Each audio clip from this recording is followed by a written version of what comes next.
Yo, people, welcome back to the channel while I warm up and stretch because it's time to get serious. There's a title race. There's a title race, people. Who is it between, though? Who is it between? People writing off Arsenal a few weeks ago, people writing off City a couple of days ago. And if we drop points tomorrow, maybe people are going to start writing us off. Who's writing us off? Who's writing us on? We're about to find out. We're going to have as many of you as possible to get on the show. Before we do that, will I ask for you guys, 40 of you guys already in here, to like the stream right now. Let's see if we can get to 50 likes ASAP. And then we can get cracking on. I've got Mohammed with me, of course. Mohammed, have you recovered from Real Madrid and Anfield and Champions League nights under the light? I have recovered, but I've been a bag of nerves since because of the game on Sunday. Oh my God, the closer it gets now, the more nervous I become. And obviously it's the City team that haven't been playing well. Do you know what I mean? But still, oh my God. Does that add to the pressure that they're not playing well? Everyone's beating them. Surely we have to beat them as well. Is that added pressure, or should it work for you or against you? How does that work in the psyche of a fan? Grizz, we've watched football for multiple years. We know what football's like. You can never make sense of it. We're playing really good at the moment. We've got amazing form, and City are in terrible form. But these kind of games, form completely goes out of the window. You can't just expect to turn up against City and beat them. I've never felt like that. Well, probably back in the day. Before, back in the day. Yeah. Like since the last 10, 15 years, like you can't really expect to just beat City, and especially this City. They're an amazing team. Anything can possibly happen tomorrow. Within the flick of a switch, their players can just turn into the players that we know what they're capable of.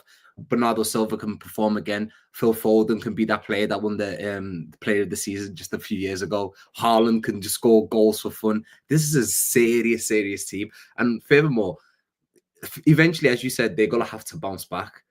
Let's just hope and pray it's not tomorrow. Let's hope and pray. I know for a fact Anfield's going to be bouncing. Anfield will be rowdy, and their fans and the team's going to feel it. The Man City team's going to feel it from the second that they enter Liverpool. Like, I would be surprised there's fireworks going off at their hotel tonight. The bus welcoming, everything, the whole day, they will feel the pressure. But yeah, I'm nervous, man. I just hope the Reds get it done. I don't care whether it's 1-0. 2-1. I don't care what the result is. I'm favorite. Like a few years ago, I think it was the 2021 season or 2022 season, the season where we just signed Nunes and we were awful. We were so bad. And City came to Anfield and we beat them 1-0. Do you see what I mean? Like, you can never make sense of games like this. We had a weak team. We had a weakened team. They were flying. Everything was in their favor. And then suddenly one break from Mohamed Salah, Alisson the long kick. Yep. Cancelo mistimes a challenge. Mohamed goes through. Pep puts his hands in the air as soon as he mistimes it because he knows who's gone through, you know. And 1-0. And you're right. Like but you get my point. This is where we have to be careful because that exact game that you pointed out is roles reversed. Roles reversed, 100%. Totally. We couldn't buy a win. We were awful, playing poorly. Suddenly we turned up against City. Like, no one expected us. Tomorrow, no one is expecting City, really. Like, it's madness, but no one's expecting City to turn up. But we're going to get into it. We're going to try to get some callers in. By the way, people, whoever wants to call in, I believe I've pinned the link. Mohammed, have I pinned it? Is it in the pinned chat? Hopefully, I think I've done it. People, let me know if it's not pinned. And everyone can see it. And early gang, help the channel by smashing a like nice and early so we can start with the bang. Link to the call in will be pinned, and it is pinned. Sahel says Konate with crying emoji, but he's got a magnificent picture of Ryan Gravenberch. Going back to that game, do you recall who the man of the match was in that match? Joey Gomez, brother. Who did he lock up? Somebody who's an absolute machine that season. He was doing a madness. Numero uno, of course, says, don't care what Arsenal do. We will focus on ourselves alone. Get the likes in, people. Come on. Let's go. Let's get the likes in. I do care what Arsenal do, bro. I'm not one of these guys that just says things for the sake of saying things. Like you can't just say, "Oh, we don't care about anyone else." The only reason you wouldn't care about anyone else if you were certified to win every single game, because if you win every single game, you've won the league. You don't need to worry about anyone else. But football doesn't work like that. For in football, you drop points. You don't win every single game of football. So therefore, when you drop points, you have to look at other scores to see other teams have capitalized or not. That's the reality of it. We can all put on a brave face and say we don't care about. We do. I do. I look out for Arsenal's results. I look out for City's results. Every week, every game week, when we were in title races with City, I used to look for City's results. So we do care, guys. Come on. But I agree with everything else that you said. We will have to focus on ourselves. And I do agree we need to get the likes in, people. So Yeah, the likes before. Brett says we need to go 9 points clear tomorrow. I'm so nervous. Someone say something positive about tomorrow, please. Well, Mohammed has. I think we've look. Go on, Mohammed. You're normally very I'm positive. always positive about my team.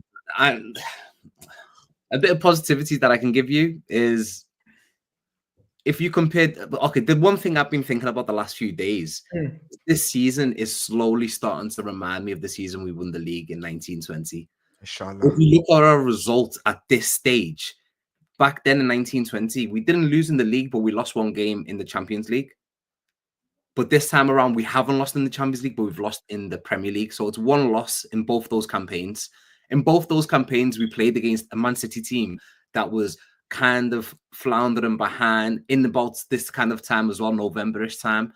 And we end up beating them. And then we end up playing Manchester United in like January. And who are we playing in January? We're playing Manchester United.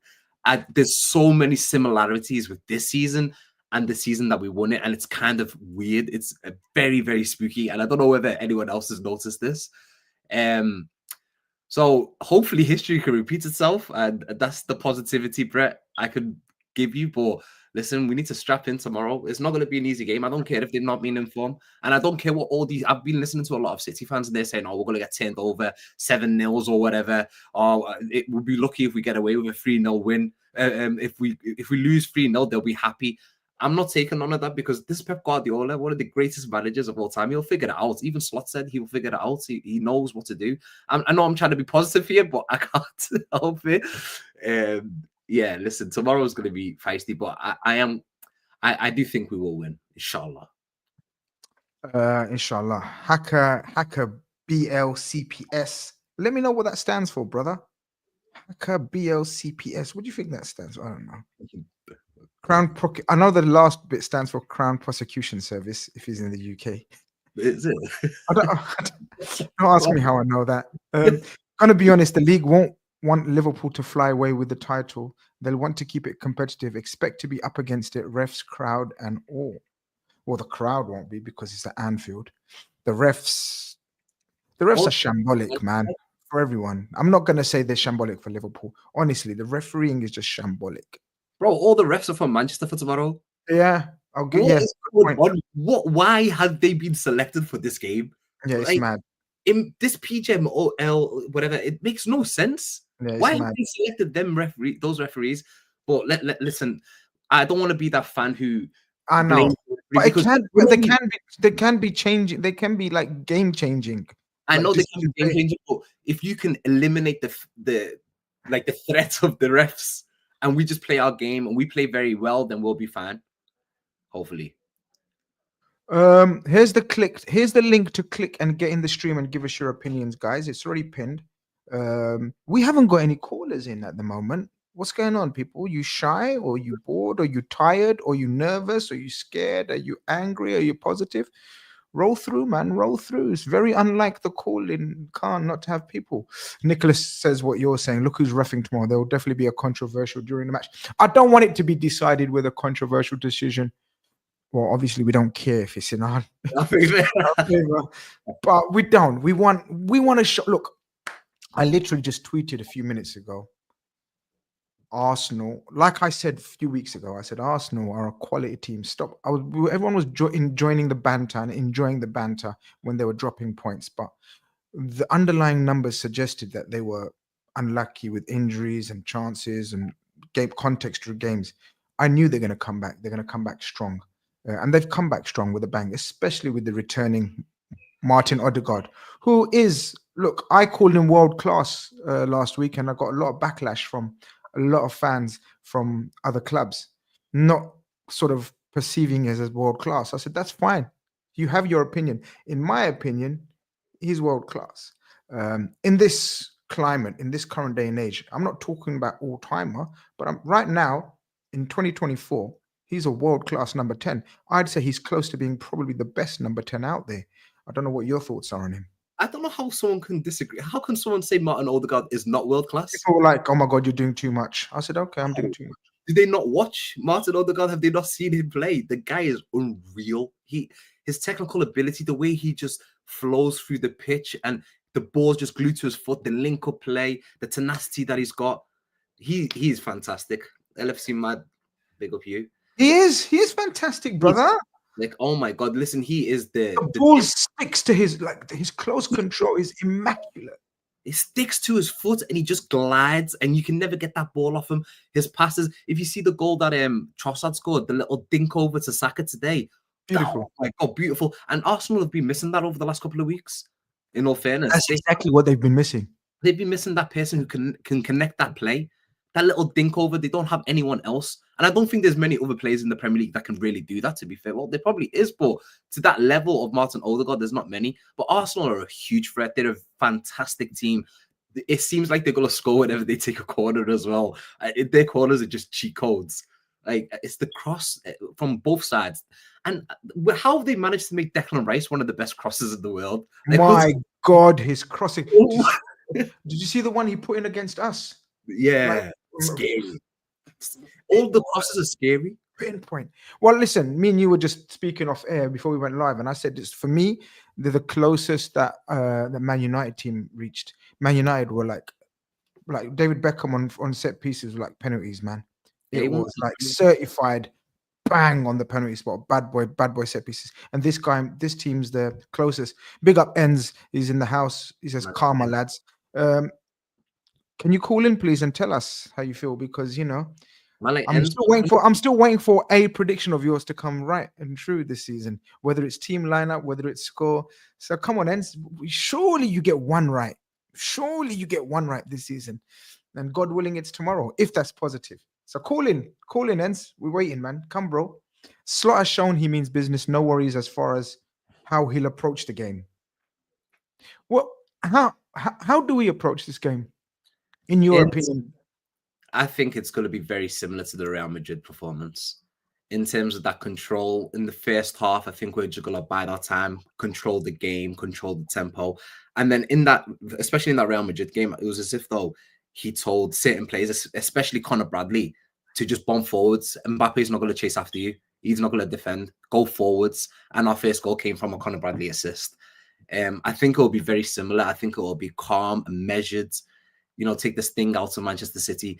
A lot of people are saying, like, a lot of City fans are saying they really want City to defend with 5 centre-backs and put John Stones in DM and defend for your lives like a Nottingham Forest. John Stones out.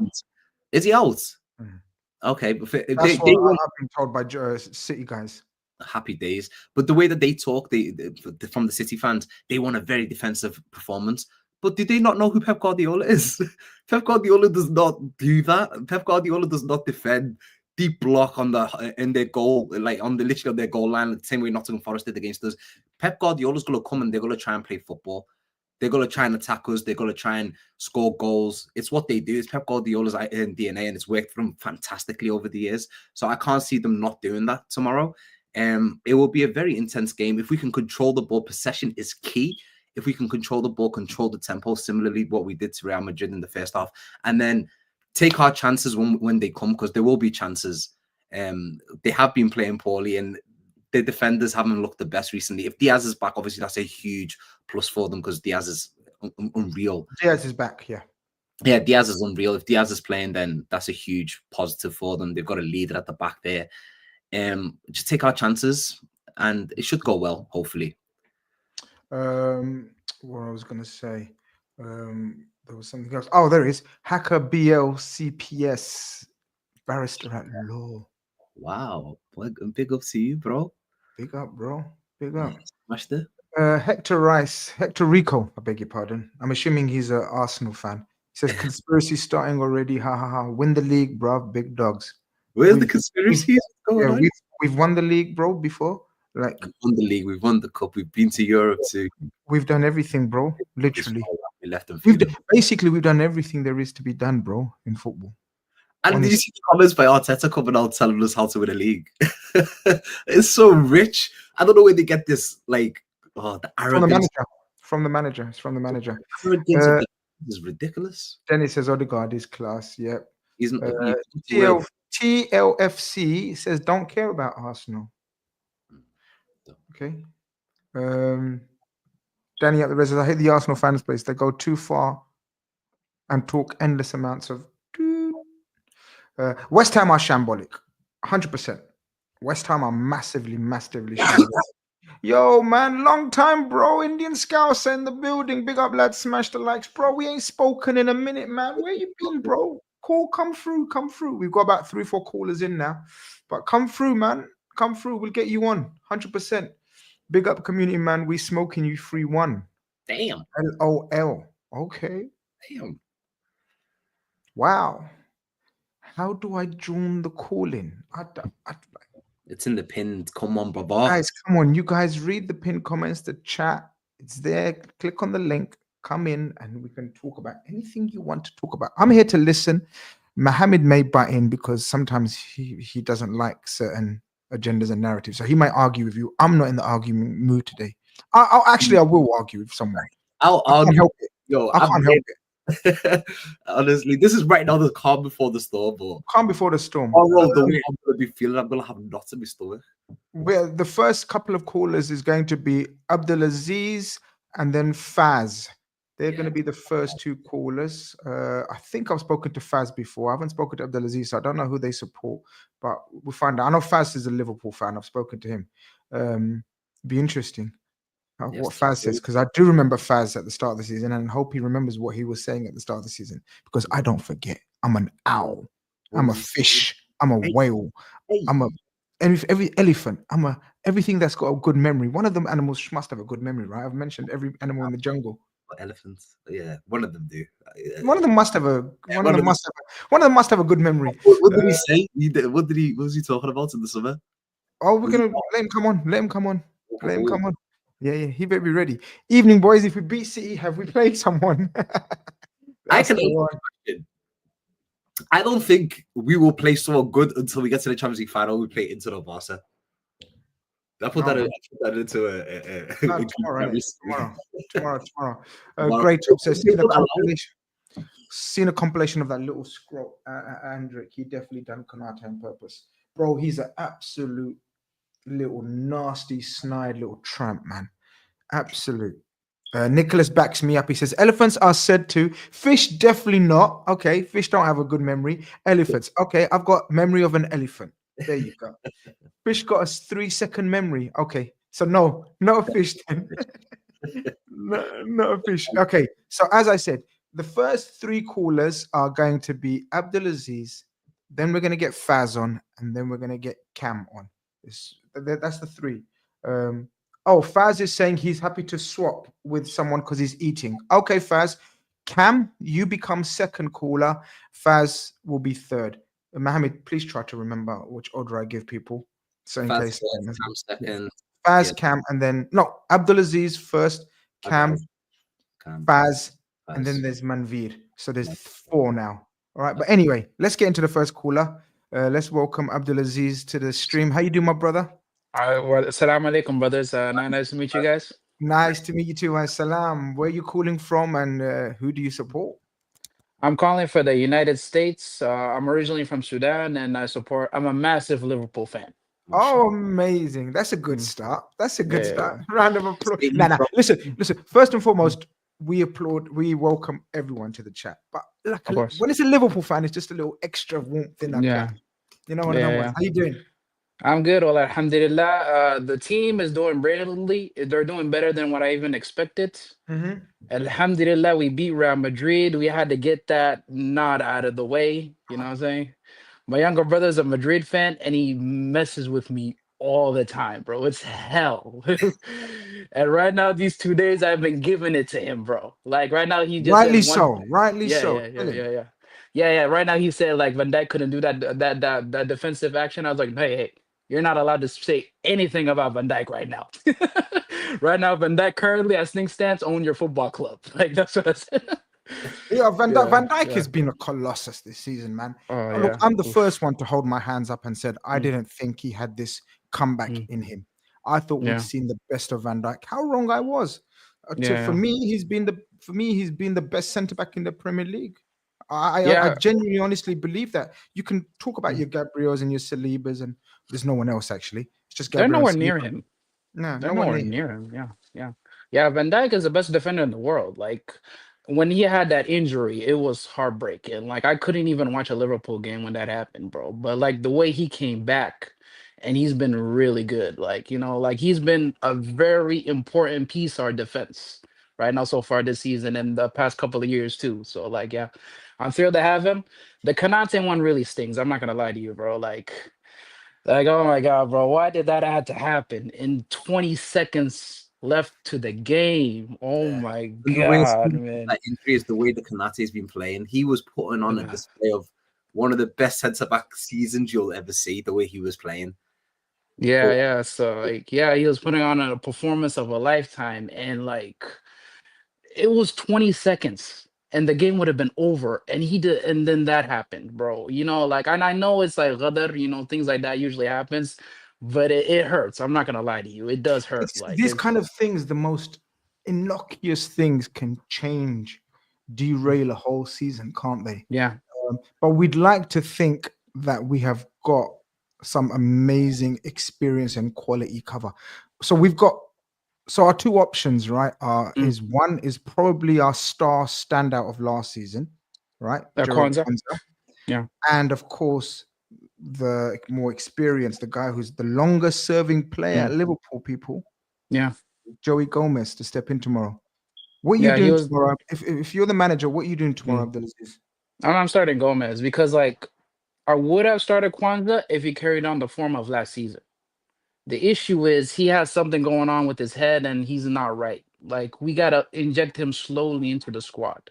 Like, we can't just bring him in right away. So, in my opinion, I think Gomez is a good option. He did very well in the Brighton game when Konate had to be taken off. So that was good. So yeah, I'm sticking with Gomez, and I do have a lot of confidence on Gomez. Like, in my opinion, if we can't win the league with this 6 week period until Konate comes back, if we can't maintain this form, I don't think we deserve to win the league anyway. That's just my opinion. So like Yes. we gotta, yeah, we can't make any excuses now. We gotta make sure Gomez gets in there and he does the job right. That's just my opinion. Any other changes that you'd make? Any other things that you think that we should, like? There's going to be a couple of positions, right, Mm. that I are for would, grabs. I would love to see the Diaz false nine again. I don't know why he's not doing it again. Like he tried it in the Leverkusen game. I know he did it on the second half against Madrid, but he's not doing as often as I like. I don't know why, but like I like to see Diaz false nine because he keeps the ball a lot better than Nunes, and we're a lot more direct with him there, in my opinion. Like he knows how to hold the ball. He does like almost like the Firmino role. Like I don't know, I maybe be holding on to that because I miss Firmino, but he does a similar role to that. on the flip to that, Abdulaziz, I think with Mm, Nunes, I mm, think he allows Salah to mm, be that prolific goal scorer.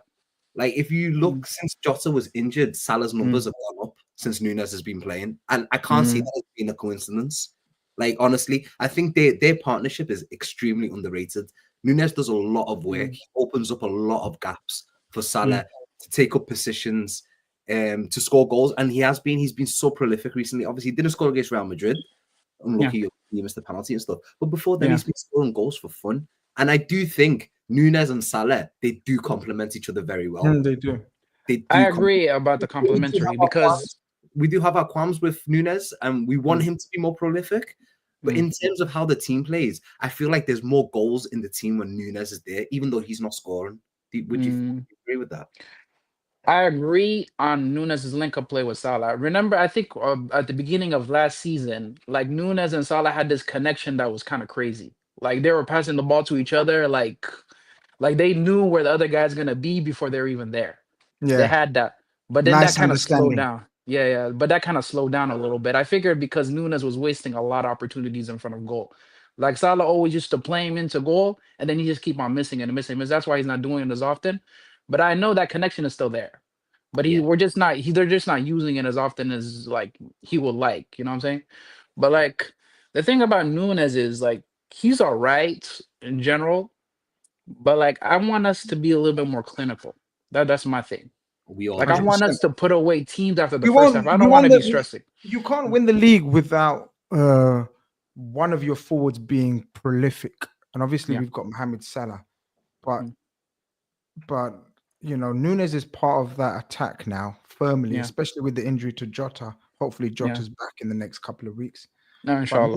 Nunes has to be prolific, man. He's doing other bits well, or I Hmm. should say better, Yeah. but predominantly those things that he's doing better, in Mm. my opinion, still don't justify him being the number 9 for Liverpool. Because Yeah. the other things that he does are not Bobby Firmino levels. Because Yeah. Bobby Firmino was always given a Ah. pass not to be the ultimate goal scorer because his other play was so A grade. Do you get it? Yeah. Yeah. Nunes is doing much better, Mm. but he's not doing that. But Ibrahim saying, guys, change the topic. There's an Arsenal spy in the chat. And of course, he's talking about Turkish, like man's got Okay. a red, But man's got a red balloon and a man's got a red balloon and a dolphin swimming around it. I don't know what he's trying to imply there, Well, what but does that? I thought it was a cannon and a balloon. I thought he was trying to show us yeah, an it's just Arsenal a symbol or balloon and something. a little Yeah. little He's dolphin. talking about us in the Little shops. dolphin, little dolphin with no teeth, circling it. Man, you know what I mean? I don't know what Okay. he's saying. Get on cloud nine at the moment. You know what I I Course mean, they mean? if are. he was Yeah. a City fan, he could have said that was a shark. But okay, whatever that Of is. course But they are. Of course they are. Of course they are. They're back. Listen, I told them. mm, I told them weeks ago they're not out of it, and obviously yeah, they beat Hammers today, and it was a yeah, stunning performance. Not gonna lie, yeah. Abdulaziz, Mm. the studio is full. There's so many people waiting to come in. All right, here. But it's been a pleasure speaking to you, and thank It's you very it's much been a for pleasure tuning speaking in. to you guys too. It's been amazing meeting you Look guys. after Big up. yourself. All right, Welcome to mashallah, right. brother. Enjoy the Okay. show. Enjoy the You rest of too, the show. sir. Look All after right, yourself, brother. I appreciate. We got a super chat from Surge. Big up Surge every time, man. He says, big up Grizz. Hit the like and subscribe, people. As a gooner, I always have a respect for the community, man. Love for the love. Thank you very much, my bro. That is a very, very nice message from a very nice guy. Joey G should start. People are saying, obviously, Nicholas saying, I trust Joey G. Big up Grizz. Thank you very much. Walaikum salam, Asad. Yeah, man. Yeah, big up Turkish, of course, every time. Okay, we have got Cam next. Then we said Faz. Camden. Okay, you're gonna have to write these down now. Then we've Yeah. got Caleb Johnson. Then we've got Manveer, Indian Scouser, and Cecil Talks. That's the order for now. I'll try to remember the rest, guys. But just bear with us. I'm gonna try to get everyone in. Don't worry. I'm not gonna long out one call. I'm gonna try to get as many opinions. So have your talking points, have your whatever you want to speak about ready, so we can keep it moving and the show flowing. Let's bring in Faz to the building. Cam, I beg your pardon. I'm so sorry. Let's bring in Cam to the building. Cam, how you doing, my bro? I'm well, brother. How are you doing? I'm doing very well, man. Cam, me and Cam are longtime followers of each other on X, formerly known as Twitter. We started following each other on when it was back in the day called Twitter. Now it's called X. Cam, I know, is a Liverpool fan. How you feeling, bro? How you feeling? On the eve of the where does this rank? It's Like in first of all, recent let me just times. say I've been following you for a very, very long time, and just want to say I love the fact that you've been really successful, and over the last few years, it's great to see. So kudos to that, and much love to you and your team. Thank you so much. No, my pleasure, and thank you for the content. So my only thing, I just wanted to run through tomorrow's game with you guys. I'd personally go Gomez at right back and bring Kwanzaa in. I know, but I'm just worried about Trent's fitness and whether or not he's going to have problems. And then we've got no cover at right back because Bradley's out. I still don't know for how long. And then Simicast is out on the other side as well.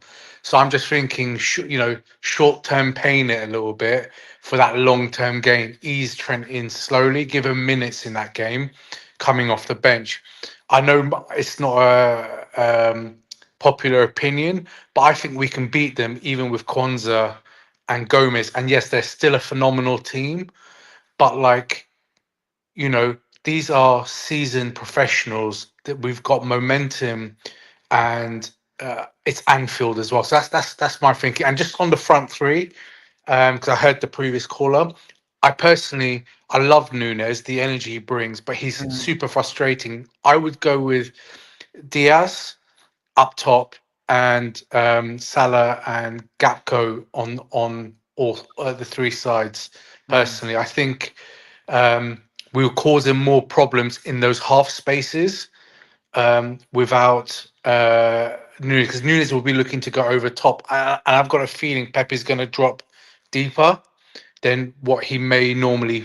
I don't think he'll be suicidal to press or take his line all the way up to the halfway line.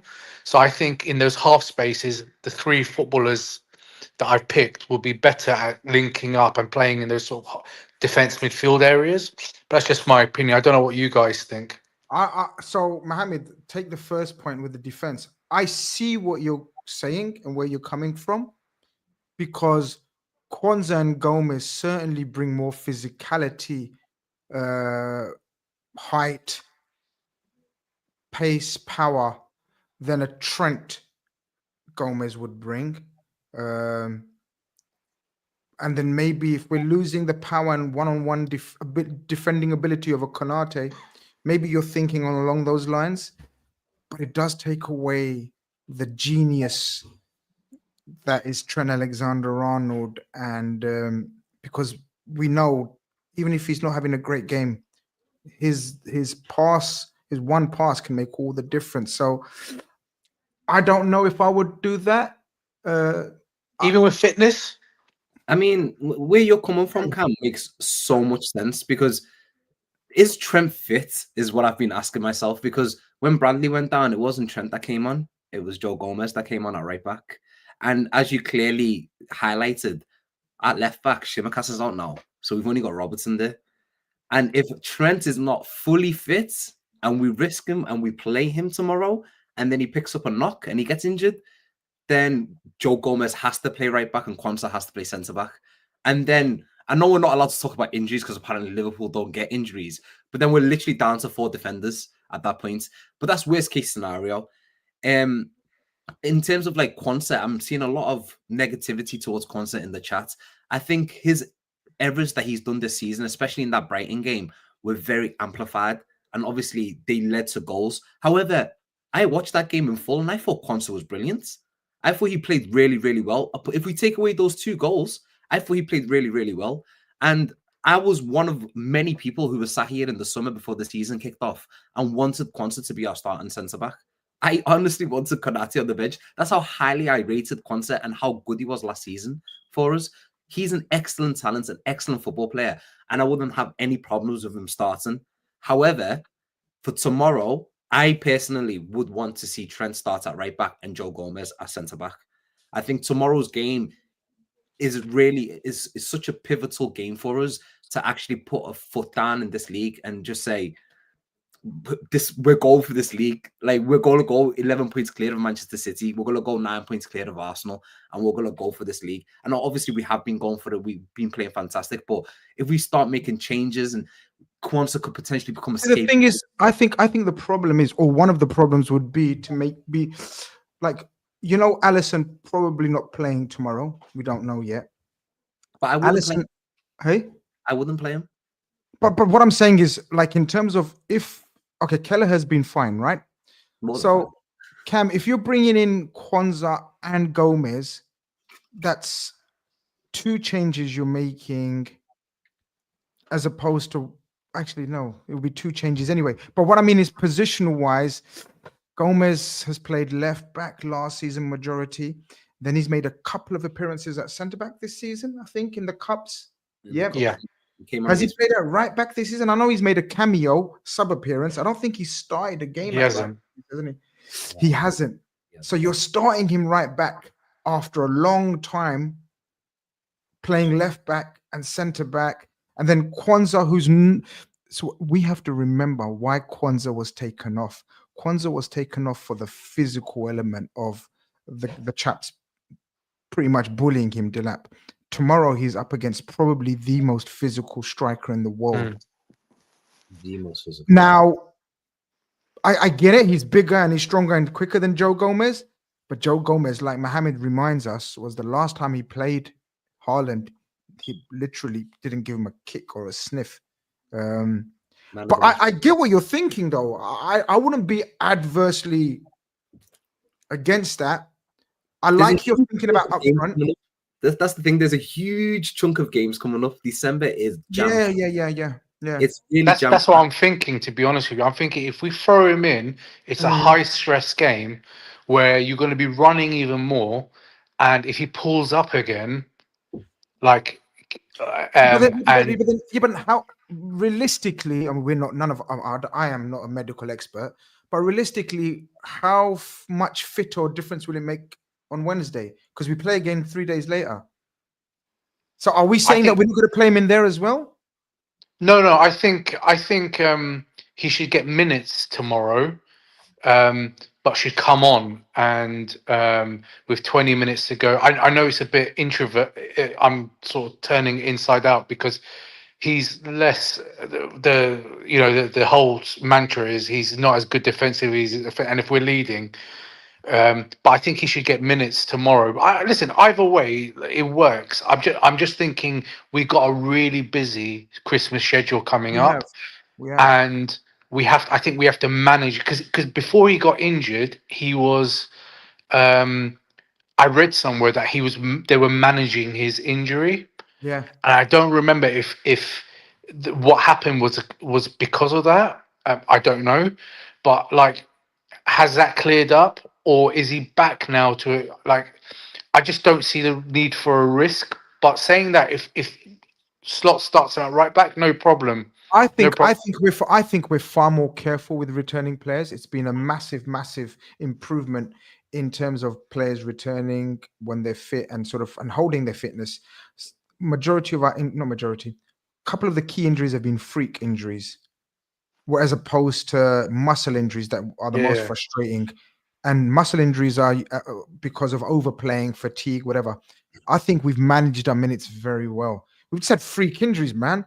Like agreed. Jota, Konate, and even Konate when he first got injured. Again, I remember it being quite a bit freak. But and who else? Like, it's Allison is the one that's always muscle injuries. Yes, and that's why we brought in a brand new keeper for probably next season or the season after at the very least. Finish off, bro. Sorry. I was gonna say I wouldn't argue with your front three.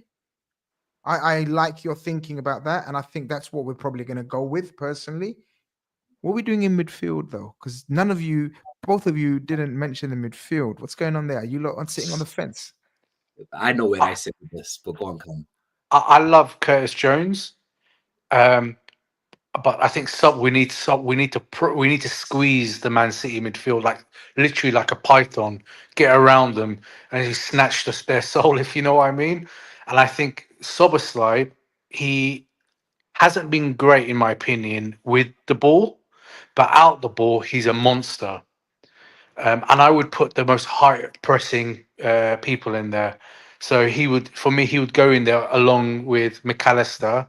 This is the thing, though. If you're doing that, if you're suggesting that, then it's Curtis and Szoboszlai that are the pressing monsters of this machine, as opposed to McAllister, who's the more ball playing. And I believe McAllister's only been in form for about game and a half. Last game, he really showed his level. He's noticed in the last game against Real Madrid, it didn't seem like it was a double pivot. It didn't seem like it was Gravenberch and McAllister. McAllister seemed more advanced, and that's where the ball came from against Real. It seemed more advanced.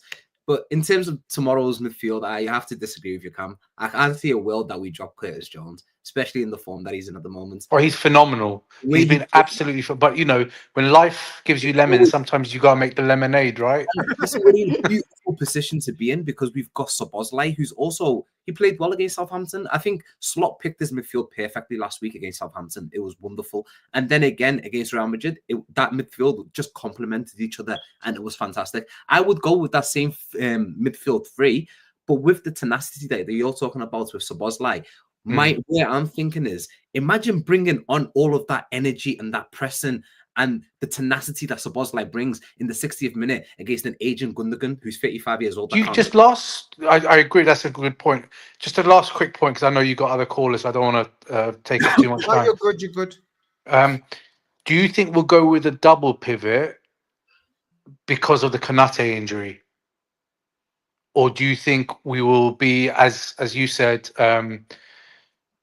playing one of brave, basically? Yeah. I agree with you, because Mohamed's right. Against Madrid, I was very, very surprised in terms of how brave we were. Right back, guys. Sorry. You're cool. Our number two, I think you're spot on, Cam. The number 8s weren't remotely close to Gravenberch. It was Gravenberch on his own. We were very brave, pretty much just 5-10 yards ahead of Konate and Virgil. And then we had McAllister and Curtis Jones, pretty much not even 8s. I'd say they were 2 10s, which was very, very brave. Are we going to be as brave as Man City? Against Man City, where, okay, this might irk a few people, but I want to get your opinion, because that's all that counts right now, because you're talking to me. So the people in the chat, give me your opinion, but let's see how offended people get. Do we really need to win tomorrow? In terms of, do we need to risk it all, go gung-ho, and have the risk the chance of getting transitioned? Because I can only see them scoring in transition against us, or an error. That's how confident I am in our defensive shape and structure. So what do you do tomorrow? Do you go gung-ho, Cam? Or do you, like I think you were suggesting, play a double pivot and assess the situation because of no Konate? I think we go double pivot, but it depends if Trent plays, right? If Trent plays, then I don't think we go double pivot. I think he'll bring it. Trent will come in and make the double pivot, right? But yeah, it's a difficult one. I think Slot will assess the first half and then reassess it at half time. And I think then he'll take one. We're good at reassessing at halftime and assessing the situation. A lot of times we've controlled the game, seen what the opposition can do. If we can score, we score. And then we really sort of make the necessary changes and adjustments. Mohamed, I don't know if you missed that last chat. I was just suggesting or asking the question, do we really need to win tomorrow? And be like, I know, as in is draw a bad result. I'm saying, in terms of, yeah, go on. Sorry. In terms of, do we go gung ho and risk getting countered? Because the last thing we want to do is give them any form of confidence with an early goal, because so it is a catch-22 situation. Yeah, you make a very good point, but with this Slot team, one thing that we've like understood so far is that I don't think we will go gung-ho. It is going to be measured. It's going to be controlled. We're not going to be going 99 miles per hour, just sprinting into everybody. Hopefully we're going to have the tempo, we're going to have the control. In terms of, is it must win for us tomorrow? Absolutely. I'm just thinking in terms what does must win mean? Win the game by any means possible. But must win means if you don't win, it's a loss, you're saying. No, I'm not saying it's a lot, but for me, my whole entire life, I've always said the next Liverpool game is a must-win game. The thing is, I'm asking differently, and I always ask this to people to think, but people don't think before they answer. Right? I'm just go on. I'll take my Liverpool cap. You get used to it. Yeah, exactly. When I say, is it a must-win? Must-win means if you don't win, it's over, or something is lost, or something is, in jeopardy. No. In that case, obviously not. If we lose tomorrow, it doesn't mean that we're not going to win the league. It doesn't mean and if we draw, and even if we draw, it doesn't mean that we're a terrible side. I'm just saying, I want us to maintain this. Sure. I get all of that. Yeah. I want to I don't think we'll put the final nail in the coffin against Manchester City if we beat them tomorrow, but it'll be an extra. I do. You see, Yeah, I think I do. 5-0. I think tomorrow, for me, the only definitive for me is if we win tomorrow. The only definitive is if we win, I rule out Man City.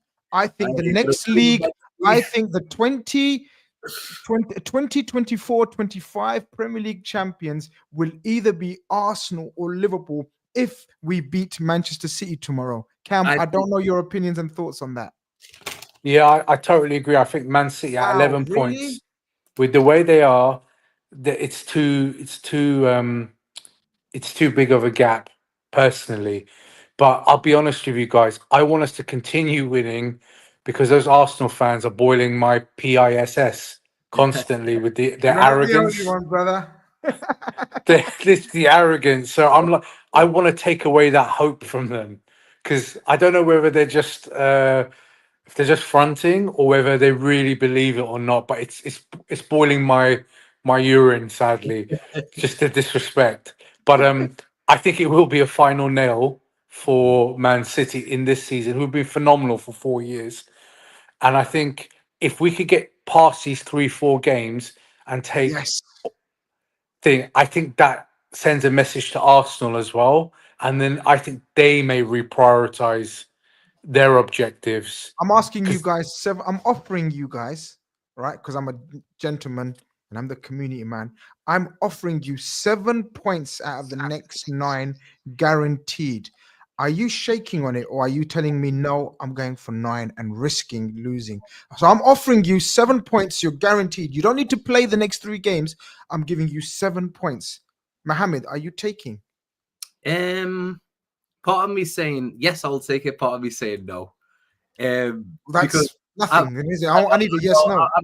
I'm kind of sitting on the fence with You it. always do this. You can't sit on the fence. Here's my definitive answer. No, I want 9 points out of 9 from the next 3 games. I want us to beat Manchester City. So I don't agree with you guys, by the way, when you say final nail in the coffin. I don't think you can ever rule out Manchester City. I've been scarred by them too many times. And I can't sit here in December and say, oh, it's not even December, it's November, and say Manchester City out of the title race. Anything can happen. So therefore, I'm not going to rule them out. However, I do believe if we beat them tomorrow, then Arsenal are the closest challengers with us. And that will make City third. That's my case in thought. But I want us to beat them tomorrow because of the momentum and the morale it will give us. I want us to beat Newcastle on Wednesday because they're missing Alexander Isak. They won't have Isak. Hopefully, he got knocked out. He got an injury today. So that is a great opportunity to go and beat Newcastle, who've also got the defense. They're missing a few players there.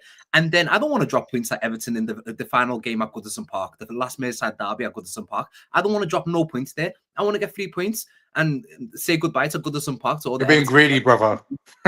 Greedy because if you look at all 3 of these games, if you look at them individually, each one of them, I would be disappointed if we drop points. I'll be disappointed Of course. tomorrow. But Grizz is giving you guarantee 7 points. What are you taking it? What are you taking it then? I'm Cam? taking it, absolutely, because like it's just statistical probability, right? Like it's 2 away games and 1 home game. Well, like what's the chances? What's the probability that we get 9 out of 9? Or I think it's more probable that we'll lose one of the 3 games. So if you said 2, win 2 and draw 1, you got to take that. Like it's just the odds are better that way. Yes, you can roll the dice. Yeah, And go for the 9, but you could end up with nothing. Let me flip the question back to you guys then. If Arne Slot was offered this deal, would he say yes? 100%. I have a feeling he would. Yeah. Just a feeling. We don't know the answer, of course. No, I don't think he would though. I think you would, man. Chat, let us know. Chat, let's have a quick. I can't be bothered to do a poll. You guys know I'm slow, but I might do a poll actually. If you two can talk for another few minutes, let me do a poll while I'm in the chat. Just I'll say something.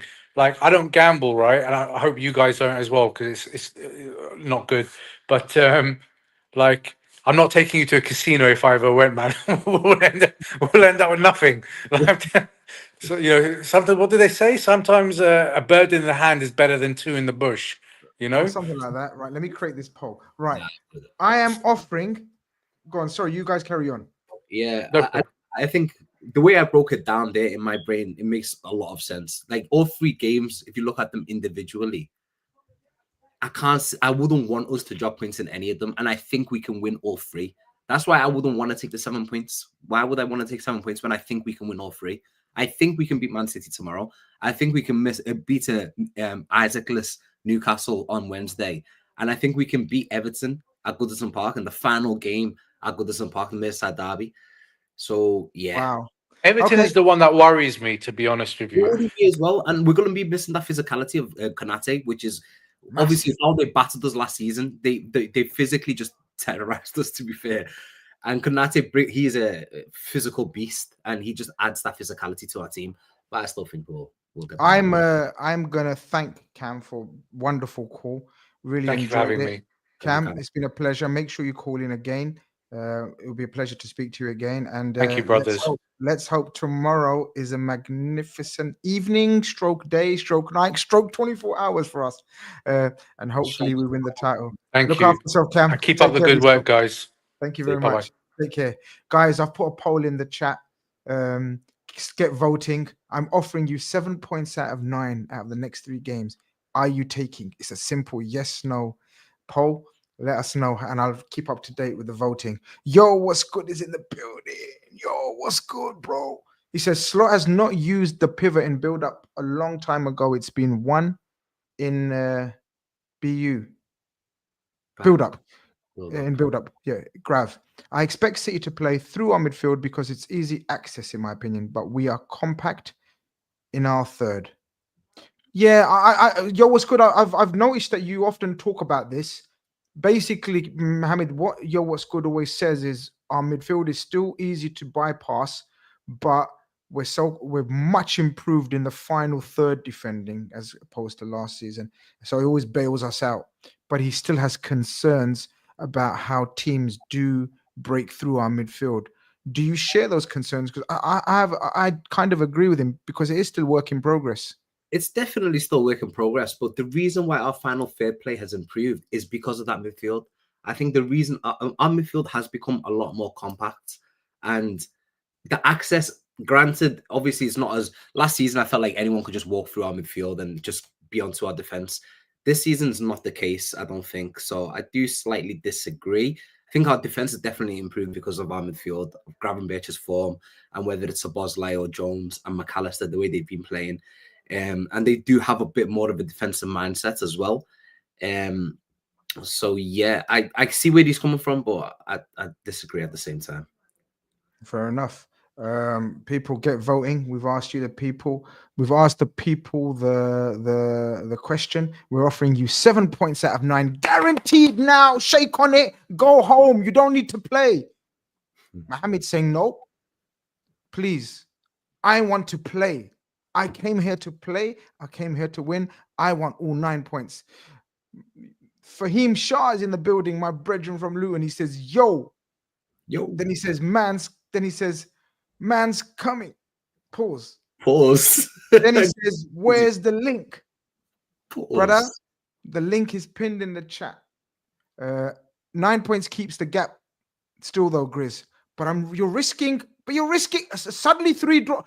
Can we see 3 draws in the next 3 games? I can. I can see us drawing against City. I can see us Newcastle away, Everton away. Suddenly there's 3 points. Are you going to be saying, oh, I should have taken the 7 points, the 4 points? You know, brothers and sisters. This is football. We could lose the next 3 games. Do you know what I mean? But then why not? Why are you not guaranteed the 7 then? Take the guaranteed 7. You maintain the lead over everyone. All if buts and maybes. I believe that we can beat all our next 3 games. I think we're good enough to beat City. I think we're good enough to beat Newcastle. If you're bringing up the ones that agree with 7 points, but if you look at the poll, hold on, I'm going to do the poll. I'm going to read the poll. How much is the poll? Okay, the poll is, where's the poll? 69% are saying no. Yeah, man. 69% are saying no. They wouldn't take 7 points out of 9. I think my argument was better, Grizz. 1-0 to me. Say again? I said my argument was probably better. So 1-0 to me. Wow. Okay, fair enough. Fair enough. Crimson says, Grizz, my man, how do I deal with entitled gooners who still talk to us like they're better than us? They don't listen when I tell them we have won a title 920. Can I answer that? A great man once said, why argue with an Arsenal fan when you can wait? Just do that, Crimson.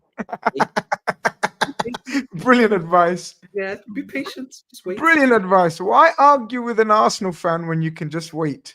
Just wait. I like that. I like that. People close to coming up to 300 of you guys in the chat already. Smash the like button. Subscribe if you haven't. I hope all of you have smashed the like button because we should be on 100 likes now. 300 people are in the chat. Shall we get a couple of callers in so we can liven it up? Because now the studio's full. Otherwise, we're going to be like here all night. We're going to bring in Faz and we're going to bring in my man Faheem. You know what I mean? Faheem's going to skip the queue because he's a brethren. If he talks shit, I'm going to kick him out. He knows that as well. So, you know what I mean? I'm ruthless. Yo. I'm in a pure tick-talking mood at the moment, blood. What's caused you to be in this tick-talking mood, man? What's going on? I was talking to my lad, said if there's he's in the group as well. He's in there somewhere. Yeah, okay. Spying on it. I said, yo, Grizz has got a show, man. Let's call it in, man. So he's here. He might back up his courage and come up on the call. He'll leave the mic off, the video off, but let him in if he does do that. No problem. But yeah, man, I'm just feeling boosted up, hyped up, man. I ain't been hyped up like this since 2018, homie. 2018.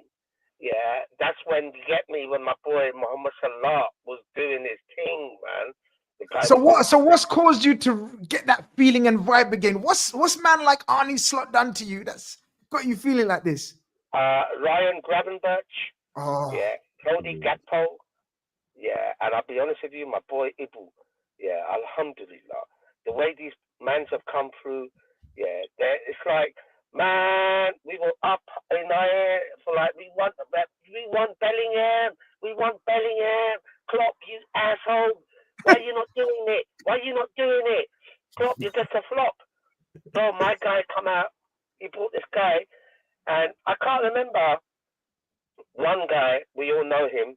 He's a good mate of mine. Yeah, I won't mention his name because you don't want to know. But that guy said to me that this guy is shit. Yeah, when we talked about Ryan Gravenberch, I said, Gravenberch, who's this? He goes, no, he's shit. He's a reject. He's no one. And I thought, damn, man, we just bought a doo-doo player. Yeah, so he's a doo-doo player. Let's see what happens.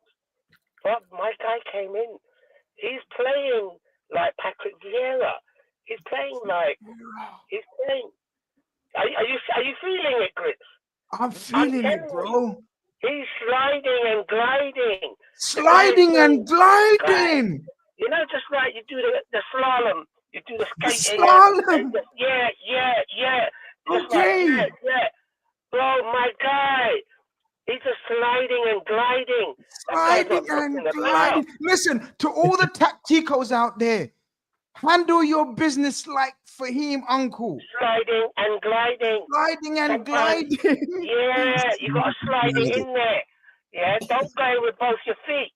Don't go with both your feet. You're going to end up in the station, bro.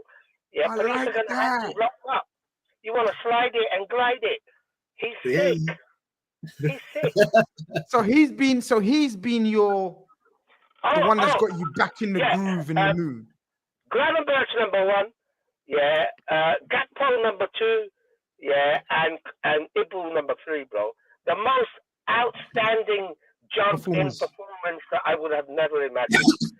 Yeah, I think that's fair. I would have never imagined. I'll add a love one for him. What about Luis Diaz this season? He's a butty hole, man. Yeah. Hey, no! Really? Yeah, no, he's all right. He's got a few goals. Don't get me wrong, but he ain't sliding and he ain't gliding. He's not. Man. He ain't doing that slide and glide. He's all right. What about barging? Yeah, okay. He needs to calm himself down. No, that's harsh. Like he's too snatchy. Yeah, he is, but he got a lot of goals for us. But you're in those positions. Yeah, those guys are going to set you up. You're going to score goals, except if you're Nunes. Yeah, you are going to score goals. So I'm assuming Nunes is sliding and gliding as well. Yeah, we need more of that slide and more of that glide. Let's reel off some names, and then you say yes or no whether they're sliding or gliding. So Nunes. No, he's just a dog. Okay. Oh, come on. I'll give you one. I'll tell you straight. Come on, Faheem, you can't disagree with this one. He's Okay, definitely slide, okay, we did 3. What about Slide, Curtis glide, Jones? and barge. All right. Slide, glide, and barge. Curtis Jones. Barge. Oh No. my God. No, I don't feel the Englishman, man. I don't feel it, man. Yeah, at the moment, he just giving me Jordan Henderson vibe. I kind of get the Jordan Henderson vibe of him. You know, when Jordan Henderson, once upon a time, there was a moment for about 2 seasons. Yeah, Donkey Hendo, bless him. Yeah, he was really good. Yeah, the last season of Brenda, and then the first season of Jurgen Klopp. Yeah. Okay, by the way, the chat wants you to get off the stream. I'm going to allow you a few more minutes. But you're basically everyone that liked the stream is disliking it now. I can see the numbers. So you're not doing good for my channel right now. So you better buckle up. You're talking shit now. You're talking shit. Curtis Jones and Luis Diaz. Yeah, you're talking utter. I need to bring it. There's only Mohammed. Yeah. There's only one man that can handle him. Is that? And I'm about to bring him in. Bring him in. No, me and you can't handle this, brother. I give up. We thought we were on a good vibe with the gliding and sliding. We thought, yo, yeah, but I'm breaking it down for you, innit? I'm breaking it down, man. There's only one man that can handle him, and we're gonna bring in Big Daddy himself, man. Like it's a Wrong. What's that, people? What's happening? My brother, bro. Hold on. Is this guy a Liverpool fan? Let me tell you that. Faheem, are you a Liverpool fan? I'm a Chelsea fan, innit? Come on, bro. Come on, man. I mean, I'm sure you heard the conversation, right? He started off by bigging up. Who was it? Gakpo. Who did he start with? Gravenberch. Rightly so. Gravenberch, rightly so. For me, definitely one of the players of the season, for sure. Right. So then we asked him. Then Mohammed asked. No. Then he said Ibu and Gakpo have been. Ibu, Gakpo, and Gravenberch have got him feeling this vibe. He's saying. So then Mohammed said, "All right." The sliding, innit? Slalom stuff he was doing. Yeah. Yeah. So then we said, "All right, slide, glide, or barge." Right. And then Mohammed asked him about Nunes. He called him a dog. Right. That's bang out of order. That's bang out of order. But the shocking two came next. It's a Luis Diaz. Well, one of the players of the season so far. Definitely, 100%. I just think I like Luis Diaz. Yeah, I feel for the guy with his father get roughed up and whatnot back home. Yeah, the man get tortured up and probably I don't know. What's that got to do with anything, bro? The guy. He's been playing really well this season. Mafia terrorized his dad and probably terrorized What's that got to do? Can you get to the point of the football side of things? Yeah, how's it not impressed you? It had a detrimental effect on my boy, man. Last season, yeah. No, I said last season there was a lot of fans. Yeah, but look, I'll be honest with you. The game against Real Madrid, I wasn't too impressed with my guy Luis Diaz. Yeah, it just seemed like he was like back to being a Joey, just running around, just hopping it. You know what I mean? Like this. Because you're going here, sometimes you're going there. You need to be kind of focused, man. You have to worry about this guy, man. Is he really a Liverpool fan? You got to worry about this. Well, I'll tell you why I'm worried. Because Mohammed then asked him about Curtis Jones. One of the players of the season, 100%. His last game, Curtis Jones smashed it. I reckon that was one of his best games he's played for Liverpool ever. Brilliant last game. Yeah. Let me break it down for you. Hold on. Mr. Pundit, hold on. Yeah, this guy. Yeah, break it down. You'll have to break this down properly now, bruv. Come on. I'm going to break it real down slow for you, yeah? Look, in the past, I have been guilty of giving my guy Jonesy a little bit of abuse. Yeah, I'll admit that. Yeah, I haven't been his fan. Yeah, at the moment, quite often, I found him to be a little bit slow. Yeah, a little bit stuttered. Yeah, it's like when he gets the ball, he stops and he has to think about what he wants to do. He doesn't have that natural instinct that you see Gravenberch. You see Gravenberch when you start doing that. Yeah, it's like Curtis Jones. It's like you got to tell him, go. He's improving. He's playing well. Yeah, can he maintain it? Can he push that form on? Can he take the step to the next level? The jury is out. Move on to the next player. I think you just assessed Curtis Jones 18 months ago. Yeah, You're not sold it. Curtis Jones of today. You're talking about an old Curtis Jones, because 100%. Jones who used to keep hold of the ball, he was quite indecisive, when to release it. Yeah, very staggered. Yeah, that's him now. Yeah, basically what Mohammed's saying is you haven't watched Liverpool play for the last 12 months or so, and me and Itza know you haven't. That's right. He's a revelation. I got back on the program. I've been following it now. I'm not gonna lie. Yeah, I lost a little bit of heart with Jurgen Klopp the last couple of seasons. I thought then that his time was up, but no one agreed with me. But you can see it, the same team that Jurgen Klopp had, the same team we got right this minute, and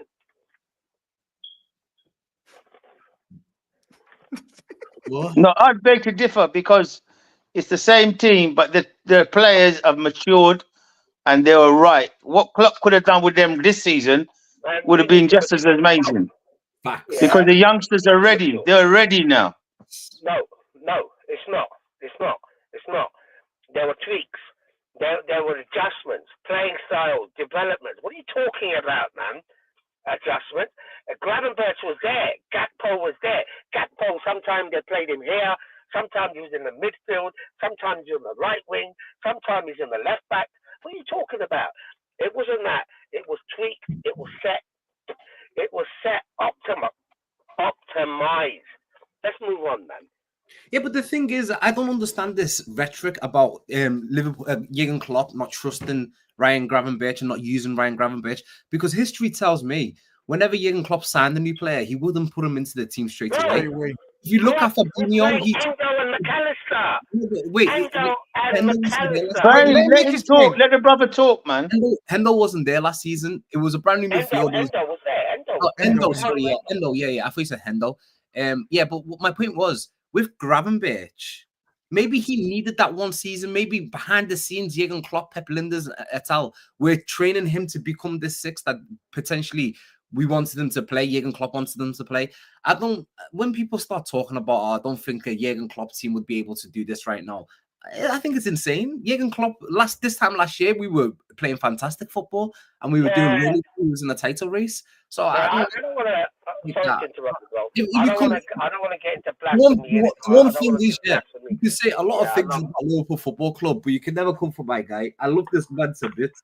That's right. I love this man to bits. So I will always back him.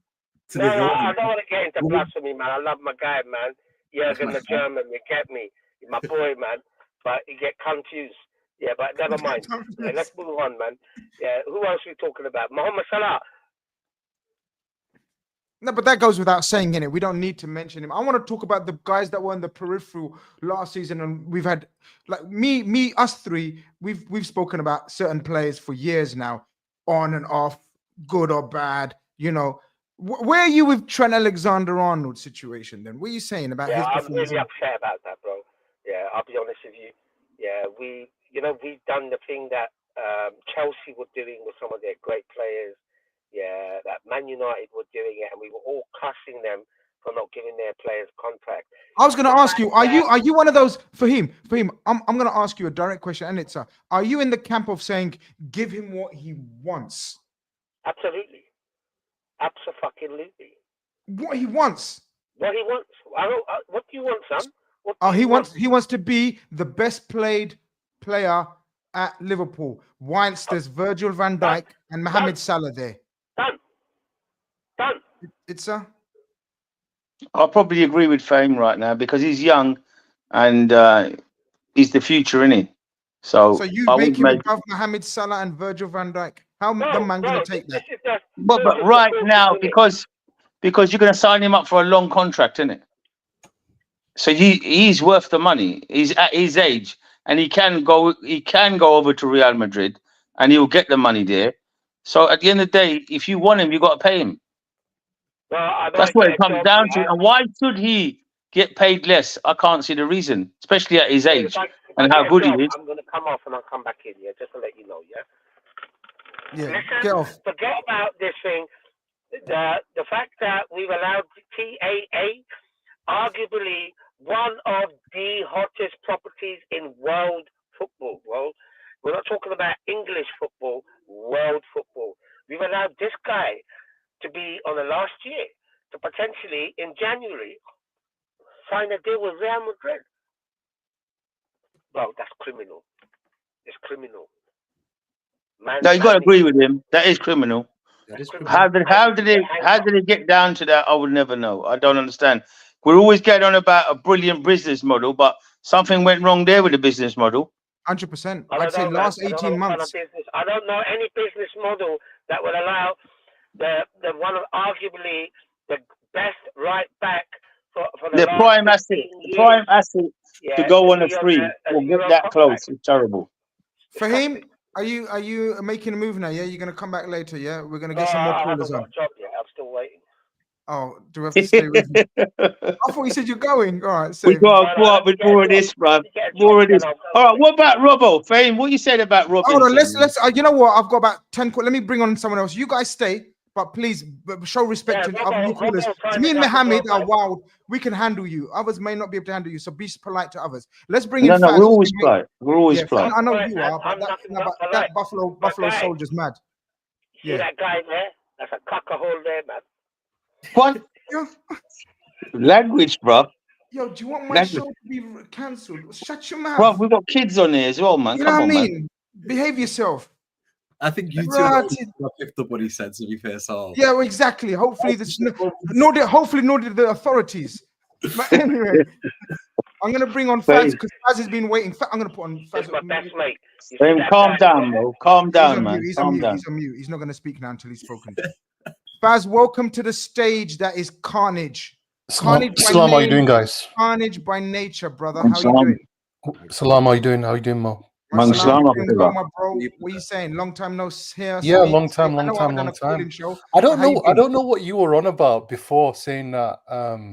Like I said something when I was in August time, because I can't remember saying anything bad. I can't even remember being on the show in August. Shall I remind you? Yeah, go ahead. Like I can't remember. Maybe it's I don't forget. I told you I've got the memory of an elephant. Yeah, go on. So you was very. Somebody say you look like one as well, but go on. Bro. All right. Shut up, those two clowns. All right, Faz. I remember having a conversation. I don't think Mohammed was with me. I think it was Zuberi with me, and you was very down and despondent about the lack of signings. I've always been down and despondent about everything related to Liverpool. So there you go. That's what I meant. I've been coming on your show for the last couple of years, and you know how I've been when it comes to Liverpool because that's what I mean. How are you now? I'm quite optimistic. I'm quite optimistic, to tell you the truth. Oh wow! Bring it, bro. This is what I'm talking about. Because Faz is always down and out and saying, "Oh, we're not gonna do this. We're gonna do this." Now, what did I say? Because I can't remember what I said. Basically, you didn't have us challenging for the title or anything. You thought at max, at best, a top 4. And a cup run maybe. You was unsure about Slot after Klopp, and basically you was quite, let me say, negative about the hopes and aspirations of Liverpool. But how are you feeling now, 3-4 months later? I'm feeling I'm feeling very positive, even with Konate being injured. I think that Gomez is going to put in a shift, and we saw glimpses of that against Brighton. So even last season, we saw what Gomez could do. And, he's a utility player. He can play all the deck. So I'm quite confident in Joe in terms of what he can do. He's probably not the same. He's not the same defender we saw back in the 1920 season when he was VVD's partner. Because he's had too many injuries and he's been, you can't ever recover from the types of injuries he's had. And even the types of injuries he's had because you've had a orthopedics doctor that's come on saying those types of injuries he's had to his knees would screw up anybody's career. Absolutely. So he's lucky. Yeah, so he's lucky being with us right now and playing on the level that he's playing on. So I'm quite confident, and I think when Tsimikas comes in, our backline is going to be looking hell of a strong, like really strong. Like we've got Tsimikas, we've got Gomez, we've got Verge, and then we've got Trent, and that is a very, very solid backline, and that's enough. That should sustain us till till Ibu comes back.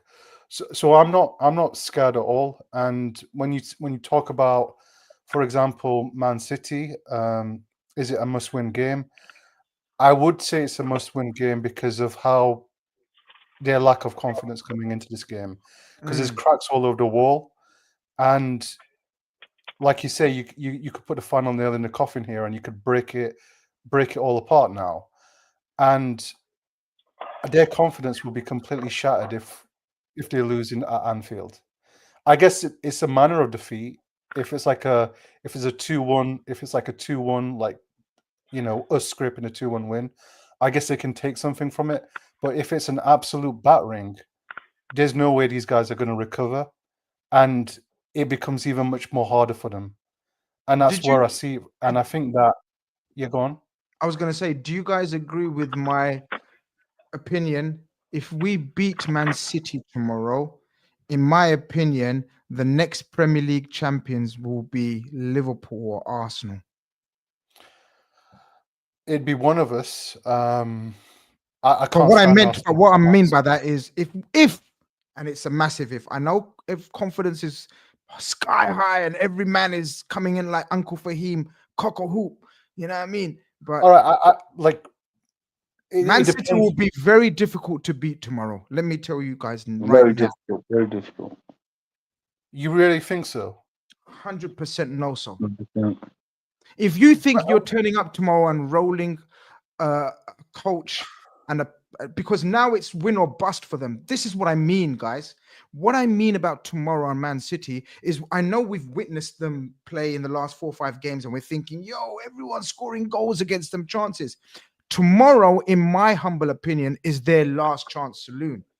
Like I said, Konate, City's last chance in the title of the show today. In my opinion, it's their last chance to stay in this title race. And that's why I don't think it'll be a walkover. But obviously, you disagree. But don't forget, they've got Haaland in it, bruv. He can do anything. Come on, man. Talking about. No. You got to show respect, man. You got to respect Haaland. You got to respect Haaland. I respect him, but come on, yeah, he's been playing, isn't it? Yeah, what has he done? They've been losing. He's still world class. For me, every home game Liverpool, we should always take 3 points. For me, it doesn't matter who we play. Correct. Yeah, that is 3 points guaranteed. But it's not a be-all, it's not an end-all game. Yeah, it's just a game for us. Yeah, we go on, man, and I don't like this suddenly Arsenal are title contenders again. Yeah, they're just another. You know what I mean? Yeah. You can't say that. How you can hate them. That's fine. No problem. We all hate them. That's fine. But you can't say they're nothing. They're a fantastic team. Look at where they played today, man. Fantastic. You can hate them. No problem. We all hate them. We all hate their fan base. But you can't say they're not contenders. Faz, who are you more worried about, Faz? Out of who? Out of Man City and Arsenal. Mm-hmm. Arsenal. So are you agreeing with if we beat Man City tomorrow, it's over for them? Is it over for Man City? Yes. Because they won't be able to. It depends on the manner. So if it's like a 2-1 win, they can take something from it. That's what I think, and they can bounce back from it. But if it's a battering, if it's 4-0 or 3-0, I think they're out of it completely, and they could even lose. They could drop even more points even after us.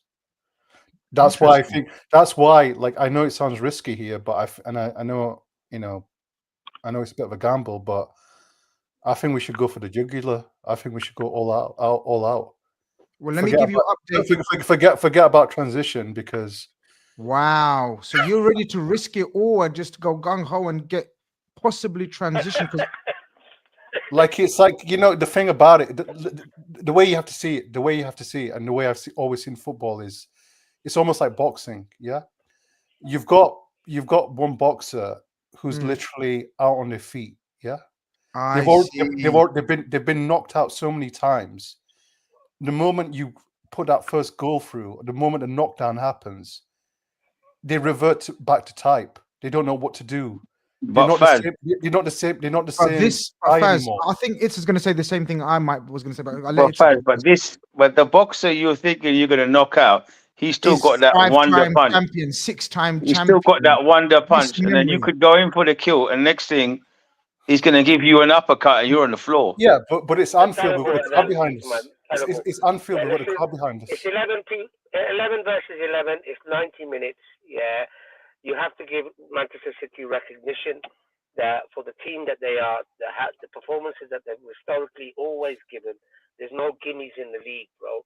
Yeah, and anyone that underestimates City, do so at your own risk. Peril. Michael sends in a super chat. He says, "No easy match tomorrow. City will fight for their lives." Yeah, damn right. 100%. I'll be honest with you. It looks like we're going to get a draw. Listen, I got to go. Yeah, my people are here. Amazing, brilliant. Bye. Thank you. Get him off, please. I'll decide if you're back. Don't let him back on. Don't let him back on, bro. Yeah, I'll decide if you're back. Faz, it's been wonderful chatting to you, my brother, as usual. See you later. Right. I'm so chuffed that you're back on the bandwagon again and you're feeling. I've always been on the bandwagon. You just admitted you was off the bandwagon at the start. You know, I've been one of these pessimistic fans, and you know, that's like, fine. And like I've always been realistic about stuff, and like I can see light at the end of the tunnel for some reason now. Well, I don't know. Yeah. Well, not 8 points clear. That's where the light at the end of the tunnel. All I'm going to say is this: is just that look at the attack that we've got coming back. We've got Chiesa coming back. We'll have Jota coming back. We've got players coming. We've got even Elliott that's match fit now. So I think that's going to be like as bad as Konate being injured is. We've got so many people coming back in. And I think it'll make the difference in the long run. That's all I'm going to say. But thanks for having me on. Yeah. No, always a pleasure, my brother. Hope you enjoy the rest of the show. Nice one. Bye. All the best. Take care. Grizz, can I say something? Grizz? Let's not get ahead of ourselves, yeah? 100%. We could be 10 points, we could be 11 points clear, it could be whatever. It's really early. And I don't want to say it, but we're one injury away from us having a massive blip as well. You take Mohamed Salah. You take Virgil Salah out. Yeah, you take one of them two out, especially Salah with his goals and his assists. And, you know, it's 10 points, 11 points. And for me, Man City are still there, man. They're still there. Even if we knock them out tomorrow? Yes.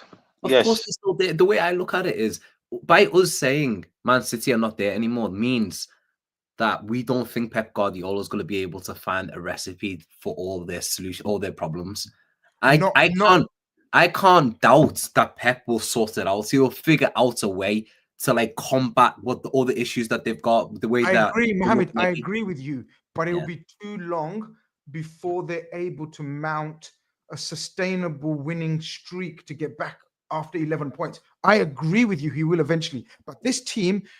And I've been saying it not just after Lord Mayor's show. Oh, everyone can see their shit. I've said it from the start. As soon as Rodri got injured, my eyes, ears, everything. I remember we had the call after Rodri got injured. Because that's how much Rodri is to me. At that point, I don't know if you remember what my season prediction was, but I honestly thought that if we finish third, I'll be more than happy. Season. Most people said that. Most people. But when Rodri got injured, and not just Rodri, Odegaard got injured for Arsenal. Yeah. I remember coming onto this chat, I think it was after the Man United game, or whenever it was, August or September. I remember coming on this chat and saying, our two main competitors for the league have lost their best players.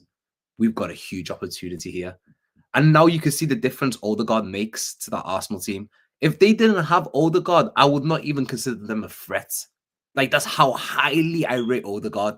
He is wonderful. He's magnificent. And furthermore, with like Arsenal last season, what they relied on heavily was their defense. Their defense hasn't looked as good as it used to previous season. Too much chopping and changing, that's why. Yeah, there's a lot of chopping and changing. Martin Odegaard is literally the link.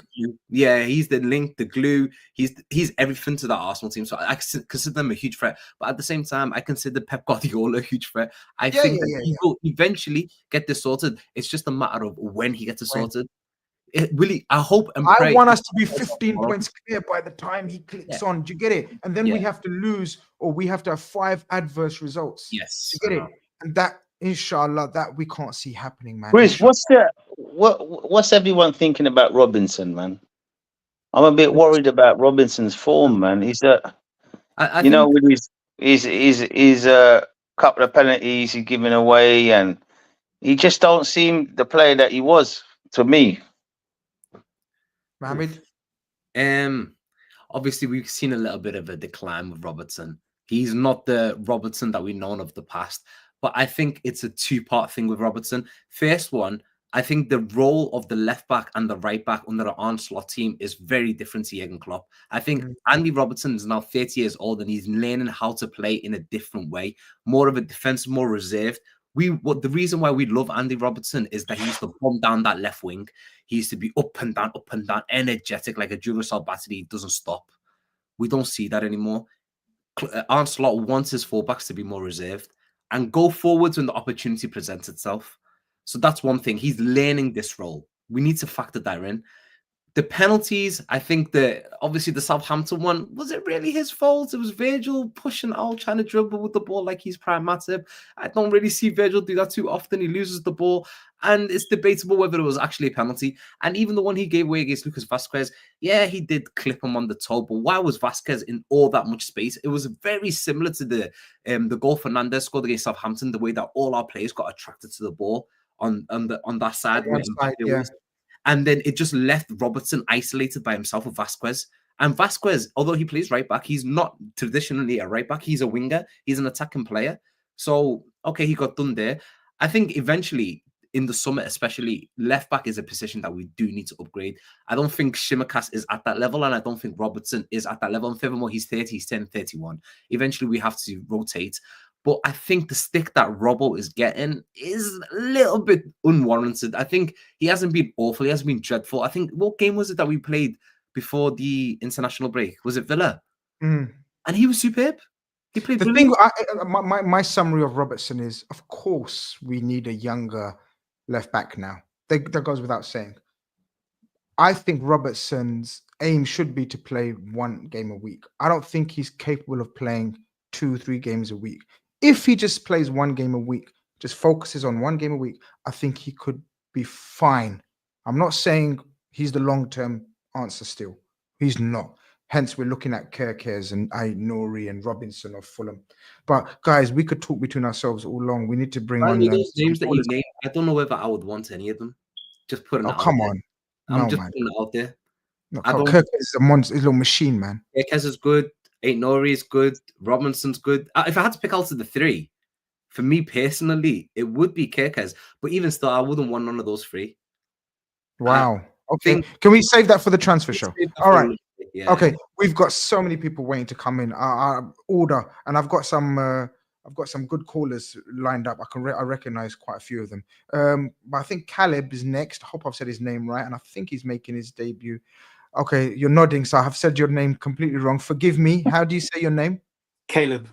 Caleb, I'm so sorry. Caleb, welcome to the show. You're obviously a Liverpool fan because I can see a wonderful... When you see that shirt, Mohammed and Itza, who does that remind you of instantly when you see that shirt behind him? Who?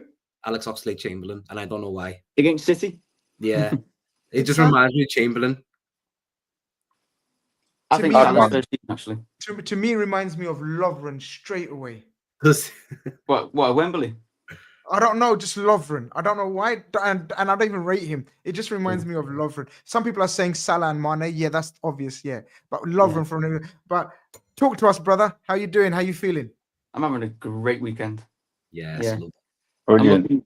I'm going the pub tomorrow outside Anfield, so I'm going to get to the coach greeting as well. Yes. So, yeah, you tell them. You let them know. You let them know they're arriving in Anfield. Very good. Where are you in confidence levels? So if we win tomorrow,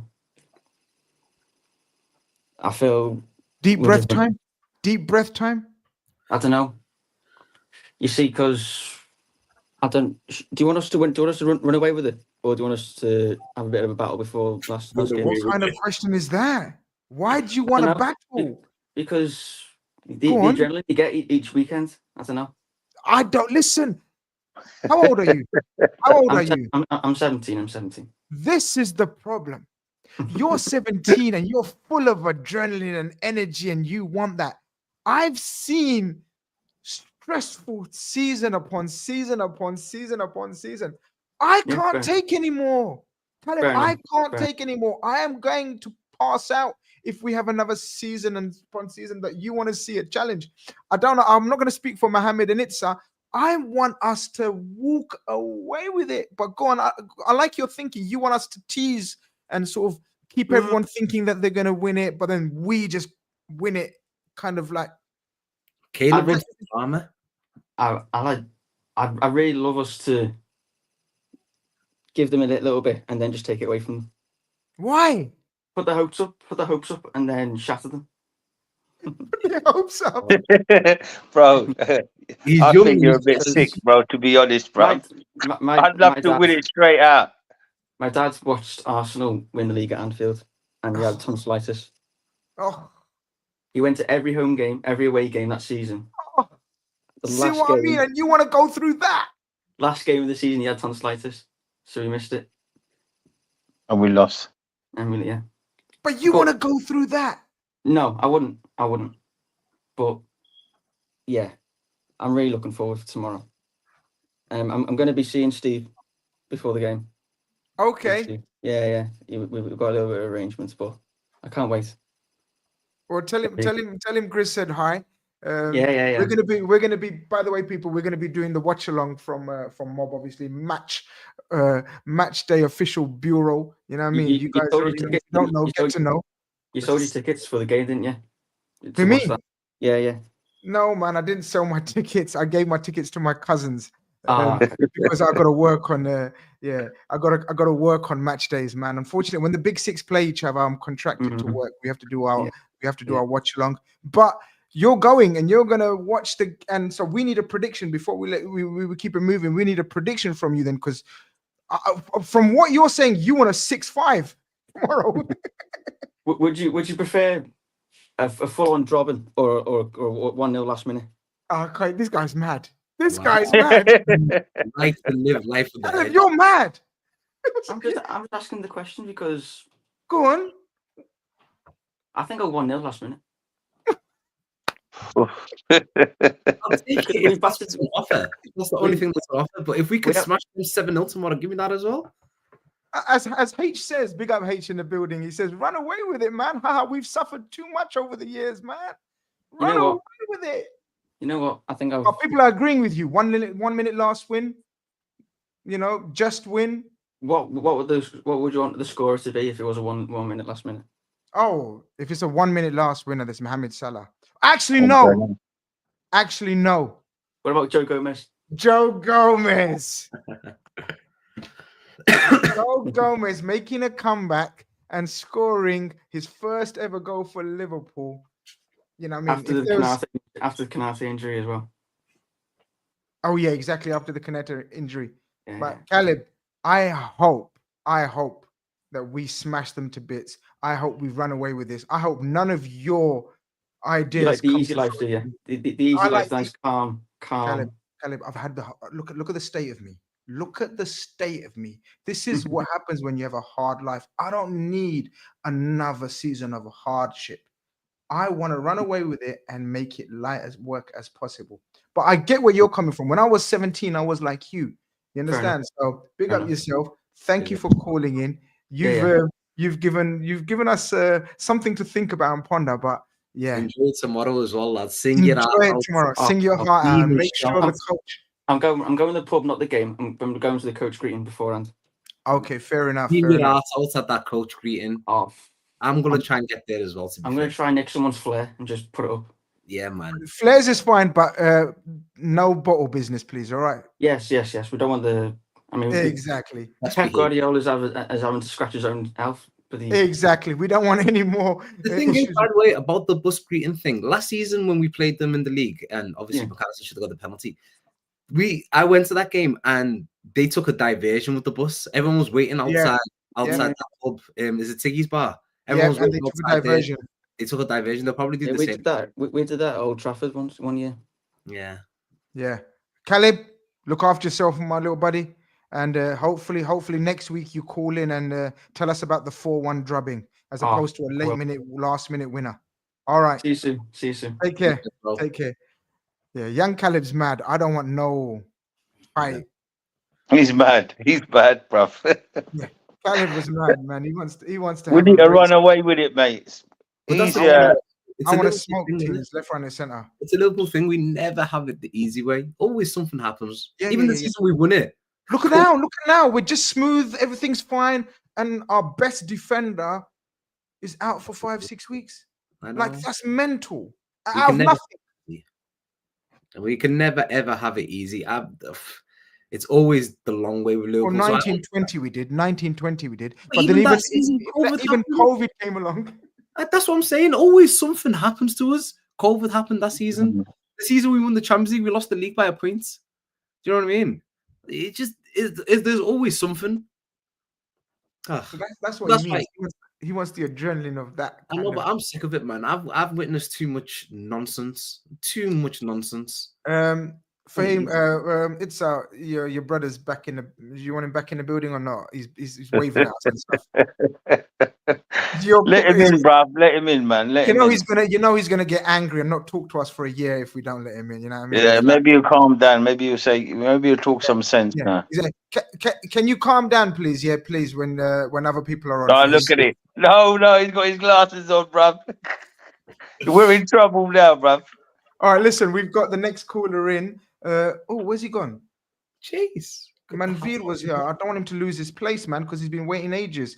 Okay, Manveed, if you've lost your connection, come back in and I'll bring you back in. Otherwise, Indian Scouser is next.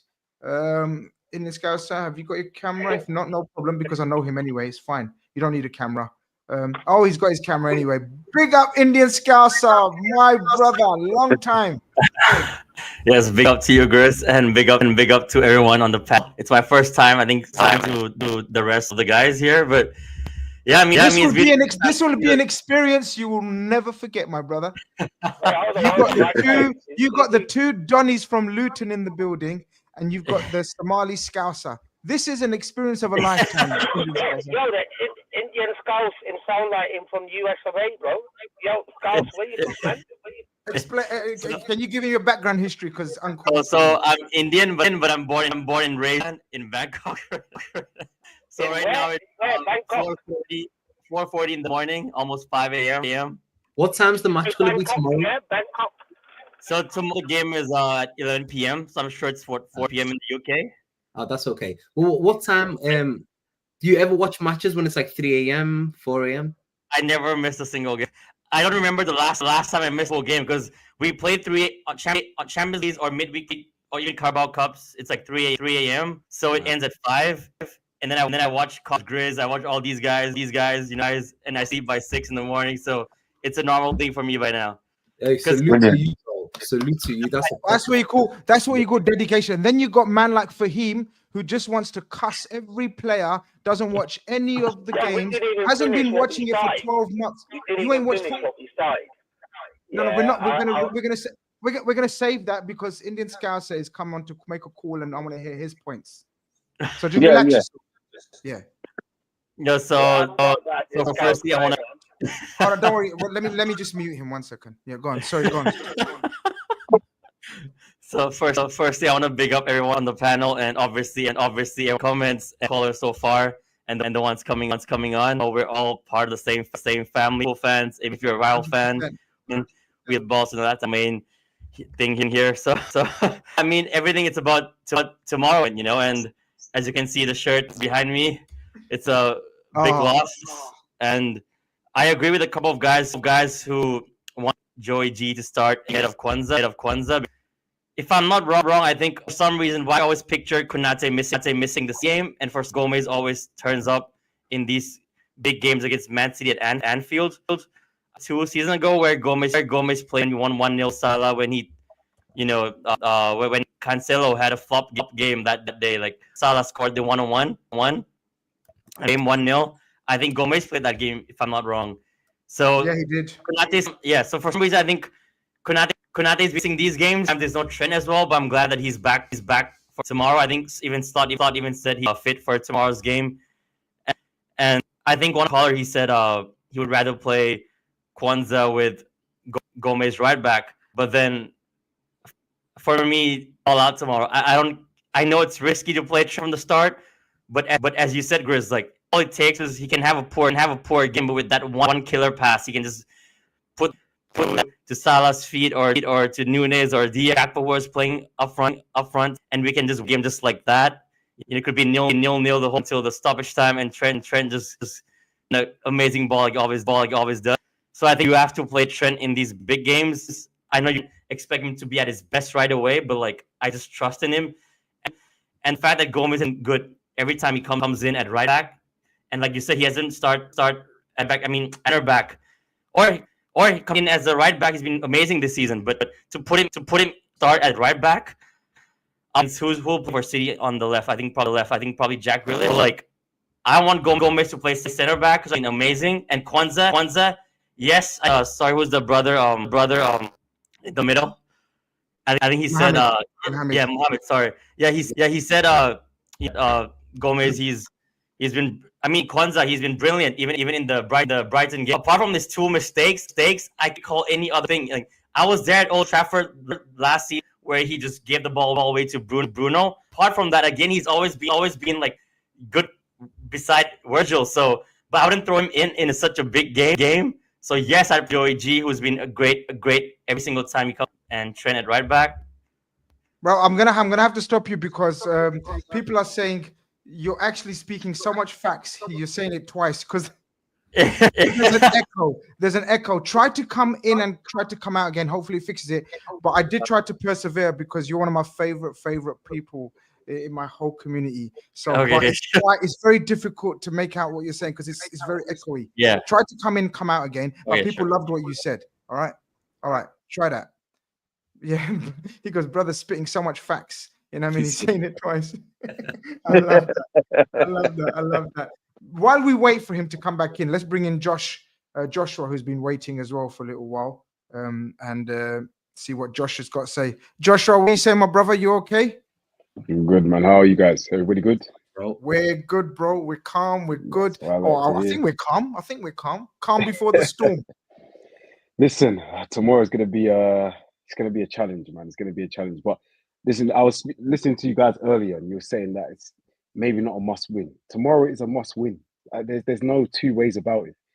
This is a Man City team who have lost, aside from the draw in midweek, 5 of their previous games. Yeah, they're not looking great. I know they've got players coming back. Diaz might be coming back for tomorrow's game, but we have to take advantage of it. We have to. Going 11 points clear at this stage of the season is much better mentality-wise for the boys, for the fans, for Slot than anything else. Let's be honest. You're listening to even Arteta, yeah? He's saying in midweek about how, talking, I don't know, I can't say word for word what he said, but he was talking about, Liverpool will drop points at some point. They're looking towards us. If we go into this game tomorrow and we win, that doesn't just say doesn't just speak volumes for us. It speaks volumes to the rest of the league of we're here. It's making a statement that we're here. Arsenal fans for the past couple of months have been looking at this week or this period for us as a period where we're going to drop points. Do you know what I mean? They've been looking at it. They've been saying this week, and before the game, Arsenal's game I'm talking about against West Ham, and in that build-up, they were all saying we have to win this because one of those two, either Liverpool City, are going to drop points tomorrow. Yeah, if we go and get those maximum points and then go into next week, and then this leads on to what you're saying as well about 7 points out of the 9. If we go into next week and we beat the Newcastle, we beat the Everton, I'm telling you, for us, mentality-wise, for the boys, The echo's coming. I hear a little echo. Yeah, let's see if it comes back. Go on. All good? Yeah, it's good. It's good. Yeah. For us, mentality-wise, it sets us apart. And to be honest with you, being 11 points ahead of City at this stage of the season, being 11 points ahead of City at this stage of the season, staying 9 points ahead of Arsenal at this stage of the season, seeing what our running is at the last 5 games, Tottenham, Chelsea, Arsenal, who's after Arsenal? We have Palace and Brighton in our last 5 games. I'm telling you, at those last 5 games, there's no way. I would love it, but there's no way we're taking maximum points for those last 5 games, right? So we need to get as much of a buffer now as we possibly can. So taking that into consideration, I agree with you. Apart from it's a must win, because I asked that question. I don't know if you heard my follow-up question. What happens if we don't win? If we don't win, mentally, Arsenal... Is it over? No, it's not over, but mentally... So then why is it a must win? Because the logic I'm coming with... You don't just want to... When you win and you go 9 points, you stay 9 points ahead of Arsenal and you go 11 points ahead of City, you don't just... It's not just for us. It's Arsenal then think, we thought... It's a letdown spot for Arsenal because they think we thought they were going to drop points here. We expected them to drop points here, but they didn't. This is going to be longer than we expect. And mentally the players, they're going to have to keep going again. I think league titles are all about accumulating points because it's a marathon, not a sprint. I don't think this is a must win, because a must win for me is all about jeopardy. If we, for example, a must win means if you don't win, something's finished. Nothing's finished, guys. If we draw. Nothing's finished. So then in that case, it's not a must win then. Yeah, but nothing's finished. Grizz, what the brother is saying, that if we win tomorrow, the psychological damage that would happen to Arsenal and Man City would be massive. That's what he's saying. Even the fans in the stadium, the pressure will start building up. We should have been in that spot. A must win, guys. It doesn't. Of course, we want to win. I want to win. Mohammed wants to win. It's Josh. Everyone in the chat, 250 of you people, we all want to win. We know about the psychological advantage. We know about the boost it will give us. We know the difference in points it will give us. But it's not a must. And if we don't win, right? Are you suggesting if we don't win, psychologically we're going to be damaged? Am I right in saying the only season we won the league, is when we beat City at Anfield? That's the only season we won the league. Yes. Yeah. We have to win it. Because again, that season we beat them. That was the Fabinho score from outside, the it's about time I scored celebration. Mentally, for City as well, they think, oh, and I know now we're facing Arsenal as well, but the only time we've won the league is the time we beat them at Anfield. Last season we should have. I think Nicholas points out that it's all semantics. People know I'm being a bit of a devil's advocate. He says, look, I get what they mean by must win. Call it a crucial opportunity. It's a chance you rarely get. So I'm following this. Yeah. I'm feeling this. It's a chance you rarely get, and it's one the Reds have to take, or else it makes things harder.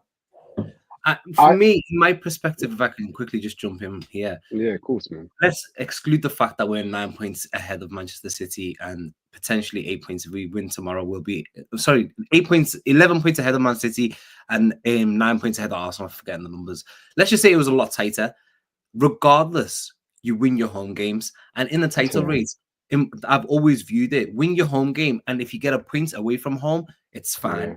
But in a title race against your main competitors in Arsenal and City in this instance, you have to win at home. The 2 seasons that we didn't win the league, 18-19 and 21-22, when we lost the league by 1 point, both those seasons never beat Manchester City at home. Yeah. If we would have beat Manchester City at home in either of those seasons, we would have won the league. It's very simple as that. Yeah. It's cutthroat margins. And that's why, again, I agree. I'm just trying to. I know where you're coming from, Grizz, because it makes complete sense. Because nothing is won in December. You don't win no leagues in December. It's not must win. It's not, for me, it's more of a we must not lose. Worst case scenario, losing that game tomorrow, I would not like that because it opens the door back up for two teams a lot more. You know what I mean? Arsenal 6 points and Where did you vote, guys? Where did you vote? I offered them, and I offered everyone in the chat, guaranteed 7 points out of the next 9, which is Man City, Newcastle away, Everton away. I'm guaranteeing you guys 7 points. Mohammed said, get out of my... Mohammed slapped me and said, get out of here. Yeah, get out. He wants all 9, or risks getting 3, risks getting 5, risks getting 7. Just for the sake of 2 more points. I would take 7. I would take 7 if we beat Man City tomorrow. No, you can't choose. I'm giving you Man City's a 6-pointer. You're breaking it down. Take 7. You're getting 7 points, or you're risking getting 9 for 2 points more, or you're risking getting 5, 3, 0, 1. All the other options. Listen, tomorrow's a must-win. Tomorrow's a must-win. It has to be. Tomorrow's a must-win. If I'm giving you 7 points, I'm going for the 9.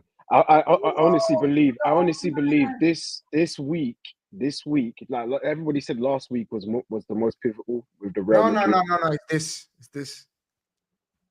Oops, Josh. We've lost Josh, I think. Well, this next game is the biggest game in Liverpool Football Club's history. But then after this game's done, the Newcastle game's the biggest game in Liverpool Football Club's history. And then after that, it's Everton. And then after that, it's Girona. Every single game from this point forwards is the biggest game of Liverpool Football Club's history. And if it is the biggest game, not last week, this week that we're in. Josh is back. Sorry. On, Josh back? Am I back? Are you there, Josh? Am I back? Yeah. Yep. Can you hear me? Back like you never left. In fact, yeah, I'm good. Yeah, you're back. Yeah, cool. All right. Sorry. I was just saying, like everybody was saying, the week that we're currently in, beating the Real Madrid, beating the City is most vital. I think this week coming up with the City, Newcastle, Everton is more vital. Going to Newcastle and again laying down the mark at Newcastle, the area that City went to Newcastle, drew. Arsenal went to Newcastle, lost. If we go to Newcastle and win, yeah, and again it sets a precedent. I think this week coming up is the most vital to get the 9 points. Drop points somewhere else, maybe. Why? See, this is what I don't get. Drop points somewhere else, but this week, honestly, I tell you what, I don't get this because I tell you why. From my perspective, and some people might thinking, what's Grizz like being a bit pessimistic, and why is he trying to give a negative spin on this? Because Josh, I agree with you. I think this is title-defining week. It is. This is title-defining week because let me land, guys. I think if we take 7 points out of the 9, I think we win the league. And anything below 7 becomes back in the melting pot, whatever. I think if we get 7 points out of the 9, that's why I'm guaranteeing you guys 7 points. Take those 7 points, and in my humble opinion, we win the league, guys. Chill out, brother. No, I'm telling you, bro. Maybe I've switched it up. Maybe suddenly I've switched up because you're thinking, yo, Grizz, you were saying, oh, it's this and it's tight and it's this and it's that. That's how much I think if we beat Man City tomorrow, in my opinion, this version of Man City can't put 15, 16 wins in a row. I'm sorry, they just can't. They can't, Mohammed. You cannot see this team. Honestly, City's not a problem though. Arsenal is. Man. Arsenal is the problem, guys. Whether we like them or whether we hate them, if we beat, and it's a massive if tomorrow, you can be cock-a-hoop as you want and confident as you want. I know it's going to be one of the hardest games of the season for us. But if we beat Man City tomorrow, I think it's way too much damage psychologically, points-wise, and everything else-wise for them to mount a challenge 15, 16, 17, because they will have their margin of error, people, right now. And guys, not me, but big analysts have done their research, and we need 90 points to win the title based on the results so far this season. Yeah. Now you do the maths. Apparently, we need 16 wins, and I think we're allowed 1 loss and about 5 draws, which will take us. Someone double check that points. We need 16 wins out of the last. How many games left? 26. 16 wins out of the last 26 games, whereas we're allowed 4 or 5 draws and 1 loss. Yeah, but again, Maths.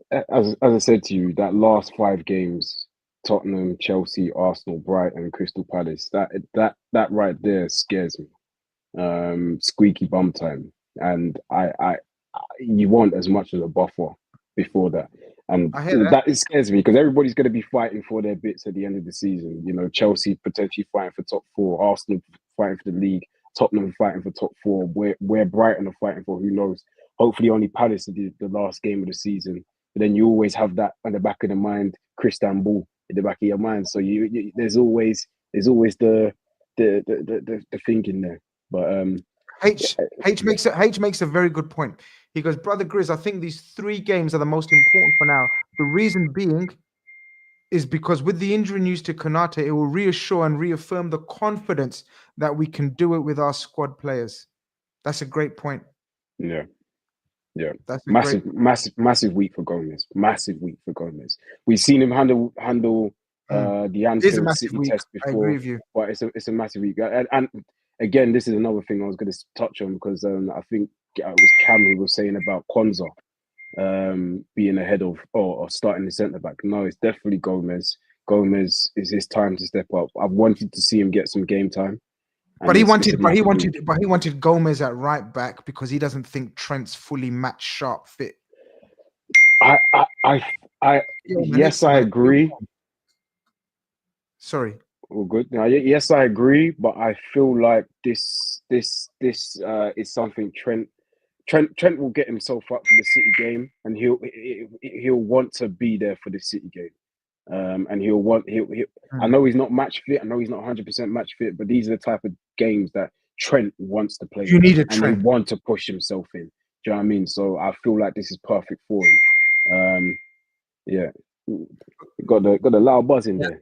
And he hasn't been able to play against Man City at Anfield since I think is it 2021 when they beat us behind closed doors. Yeah. With sorry guys, that was my I don't know how to switch it off. I've got a MacBook. I don't know how to switch off iMessage notifications, so I apologize if you could hear that. No problem. And before I was passing my boy Itza for no reason, man. Sorry, man. My bad. And before that, I think the last time Trent played with fans in the stadium against Manchester City was the season we won the league. I love a good omen. There's so many good omens. So hopefully he does play tomorrow. Josh, yeah. Josh, it's been wonderful as always talking to you, brother. You always bring some good talking points and insight to the show. Appreciate you calling in. And we catch up, man. Yeah. Nice one. Take care of yourself. Bye-bye. We've got next we've got Danny Boy, and then we've got actually let's bring in Indian Scouser. Hopefully his connection is nice and clear so we can hear the rest of what he wants to say. Let's try take 3. Is it better now? Yes, it is. A1, brother. A1, brother. Yeah, I just removed my microphone. So. Good. Sorry about that. Hopefully it's all good now. Yeah, if it happens again, then let me know. I'll jump on. No, you're perfect now. You're perfect now. In fact, do you mind if I bring in another call at the same time? No, We've got so many callers, and I'm going about 20 minutes behind schedule. Grizz, I can go, mate. Do you want to go? Yeah, it's all good. Get out, innit? What you like? You know what I mean? Saying I have to get out. How do I get out? I'll kick you out. Don't worry. Nice. Let me boot you. Right. Boot him out. All right. Let me bring in another. Danny, just give us a wave if you're already okay to come in now. Yep. Okay. So let's go. All right, Danny, welcome to the stream, my friend. How are you?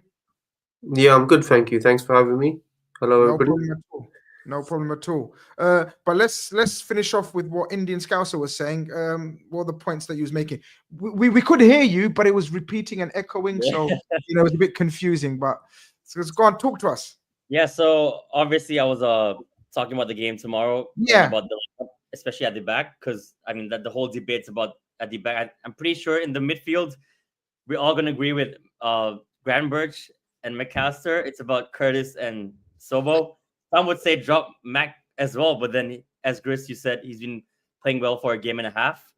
So I think he's a big game player, and he scored a penalty against City last season as well. So I play him, and I'm on the fence between Curtis and Sobo right now. So I won't touch on that for now. I don't know. No, we have to touch upon it because it's a decision we have to make. I agree with you.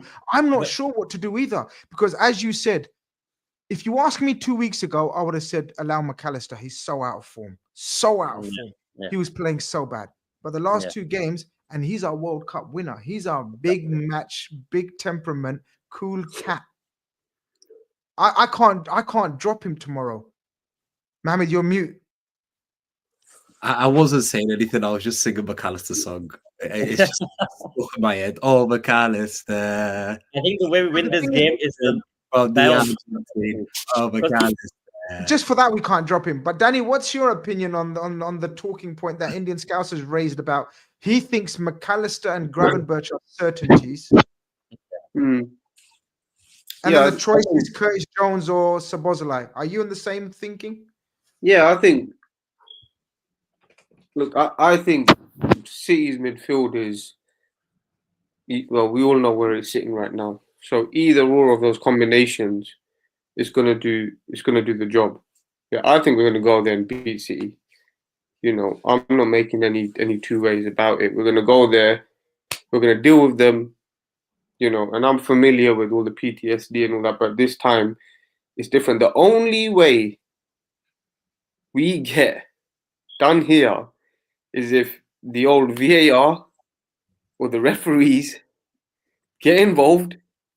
There's a red card situation, a penalty that goes on, or something of that nature, because I don't see them winning any midfield battles. I like Haaland. He's the best number 9, let's say, right now. But he's not really doing much to Van Dijk and even Joey G, in my opinion. There's no evidence to suggest that he ever has. And so, therefore, I don't think he will. Robertson, and I love Robbo, man. Everybody loves Robbo. You know, he's a senior figure in our squad, and very well respected throughout the team. But Savinho is a bad man.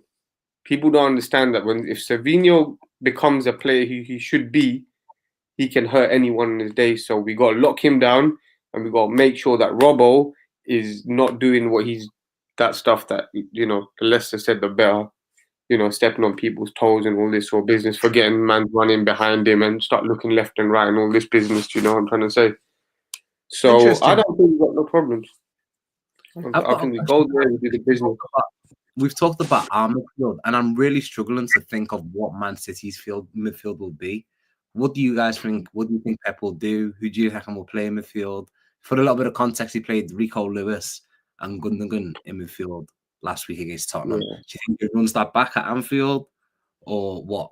I know the back 4 he's going to play. I'm so certain of the back 4. Let's hear it. Gvardio. Yeah. Diaz. Yeah. Ake. Yeah. And Akanji right back. Akanji right. No Walker. Yeah. No, I think he drops Walker. Right. Just my feeling. Yeah. So and then plays in midfield. I think he plays Neves. Not Neves. I'm already picking his transfers. I think he picks Nunes. Well, question about Nunes: has he not been playing on the wing for the City? No, but he's going to play in midfield for them. He'll play. Yeah, he's versatile. Okay, so Nunes. I think he's going to play Nunes. I think he's going to pack out the midfield of whatever legs he's got left. And Nunes is the only one with legs, really. I think he's going to go Nunes, Silva, Gundogan. Yeah. And then Foden, Haaland, and Grealish. No, I think he plays Savio. Okay, Savio, Foden, Haaland. For me, on paper, you look at that team as vicious. That team is scary. Like, these are all treble winners, formidables, fantastic players, every single one of them. Tomorrow's, honestly. Well, Danny Boy in London, is it Danny Boy in London? Danny Boy in London is very confident. We're gonna why I wanted to raise it, because I know, Danny, I love the confidence, and you're extremely confident, but I just can't get behind that kind of level of confidence. I don't know whether I'm just a pessimist, but when you named a team like you just did, Grizz, and you named all those players, that is going to be... He's going to pick his strongest, tallest, most physical back 4 he can. and in form. Kyle Walker's dreadful. Gvardiol, I know, is out of form, but he's gonna pick Gvardiol. Diaz and Ake will be his centre backs. And I Diaz- can't see him playing Ake left back. There are some calls that he's going to drop Gvardiol. I don't think so. I think if Stone was fit, he was going to play Stones in DM, but I don't think Stones is fit. I think that's the lineup tomorrow. I don't see. I don't think Doku's. Rico Lewis is an interesting one, though. Rico Lewis is an interesting one. I don't know. I can't see him dropping Rico Lewis. I think he really likes Rico Lewis, and there's a stat going out that the most minutes he's handed out to a teenager, Pep Guardiola, is Rico Lewis. And you can just think about how many world-class teenagers Pep Guardiola's had. You know, like Messi, he's had Foden, he's had so many great teenagers. He likes his versatility, though, as opposed to him playing tomorrow. I don't know whether that's at right back, and I don't know whether that's at midfield. Either way, I would be a little bit more I'm not going to say it, man. You don't want Rico Lewis at right back against Diaz or Gakpo. You don't want that, or you want that? No, I want that, but Pep don't want that. Oh, Pep. Rico Lewis is going to get undressed in front of the cop if he plays him. Really? Oh, absolutely, man. 100%. I think the only way if you look at our midfield right now, it's just on fire. It's on fire. We had a few fitness issues, but I think when we saw us play Madrid, and we're talking about, look at Madrid's midfield compared to City's right now. I know Camavinga is just immense, by the way. Camavinga, like his touches and everything were incredible. I wish we had that guy. That guy's incredible, right? But even he looked at us and he's like, you know what? So I can't do another 30 minutes of this. I can't do it. He just fell over. Because these Gravenberch and Jones and McAllister, these guys are they're all two-footed, yeah. They're fast, they're durable, yeah. They're all in leadership positions. Jones is a leader. Gravenberch is a lead. They play their football and let the football do their talking. Maybe Jones a little bit less so, but Gravenberch and McAllister definitely. They're all generals, man, in that midfield, and you know, we're as long as we can keep them free fit, you know, we go and win the league, man. We go and win the league. The only thing is that the thing that's scaring me is people saying Slot's great and Slot's been incredible, but one thing people have to realize is, any great manager will tell you this: your senior cabinet is who runs the team on the pitch, and that's why it's imperative for Slot that we tie down Virgil and or Trent or Salah. Imperative for him. And or Trent or Salah. So for you, Virgil is the one that we have to sign a contract for, and then Trent or Salah. So which one of the two would you get? In order, it would be Virgil, Salah, and Trent. Okay. Would you guys agree? Exactly in that order. I'll flip Virgil with Salah, but I agree. As a Trent for me, I have come to the conclusion that he would be the third. Out of the three, he would be third. Because it's just the way Slot plays football. Yes. That's exactly all it is. It's just the way he plays football. There's nothing on Trent Alexander, nothing on him at all. He's amazing. And he's a cornerstone of the team. But Slot doesn't need that kind of a right back. Interesting points, Danny. Indian Scouser, what were you going to say before can I just say something about the game against City? Because, you know, what scares me the most is not even like what's going to happen on the pitch. Like, I'm not thinking about tactics, who's going to start, the lineup. But I think it's what Grizz said, like, it's not going to be an easy game, because the fact that they didn't win in 6, lost 5 in a row in the Champions League midweek, went 3-0 up. They're the first side to go 3-0 up and not to win at that stage with 15 minutes to go. What scares me is that the fact that they've been winless in 6 games, it just scares me that, because all the pressure's on us. Oh, it's an easy game, but we know football, it doesn't work that way, though. So, you know, I'm just afraid Pep will come up with like something new, something different. But at the end of the day, to go back to what Grizz asked in the poll, I swear to God, I voted yes, I'd take the 7 points in the next 3. But after like Mohammed, right? That's what after you changed my mind completely, and I don't think Slot would take it. Because if you see all his interviews and his press conferences and stuff, post-match press conferences, he's like, I think it was the Madrid game or the Southampton game where someone asked him, are you impressed or like, you know, with the whole game overall, with the performance? And I think we beat Madrid, or was it the Southampton game? I'm not sure, but it's the same thing. We won both games, right? So he was like, you can never be 100% satisfied. You know, so with the way he speaks, I just love everything about him. Obviously, Jurgen is the GOAT. I love him with all my heart. But the way Slot speaks, it's like, I think I agree with Mohammed. Like, he will take 9 out of 9 and go for it and not take the 7 in, you know, beforehand. He would just risk it. I think we can do it as well. You know, I'm so confident in this team because, as good you keep saying, with Jurgen, it's all about gegen pressing, you know, gung-ho football, heart attack every single game, like a basketball game, up and down. This is just controlled. I hate that rhetoric, you know. I hate.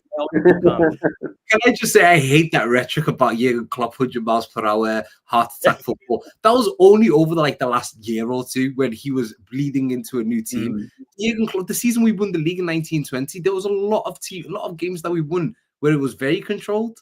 It was always like 2-1. I want to put that out there because I told you before, I'll always back my boy.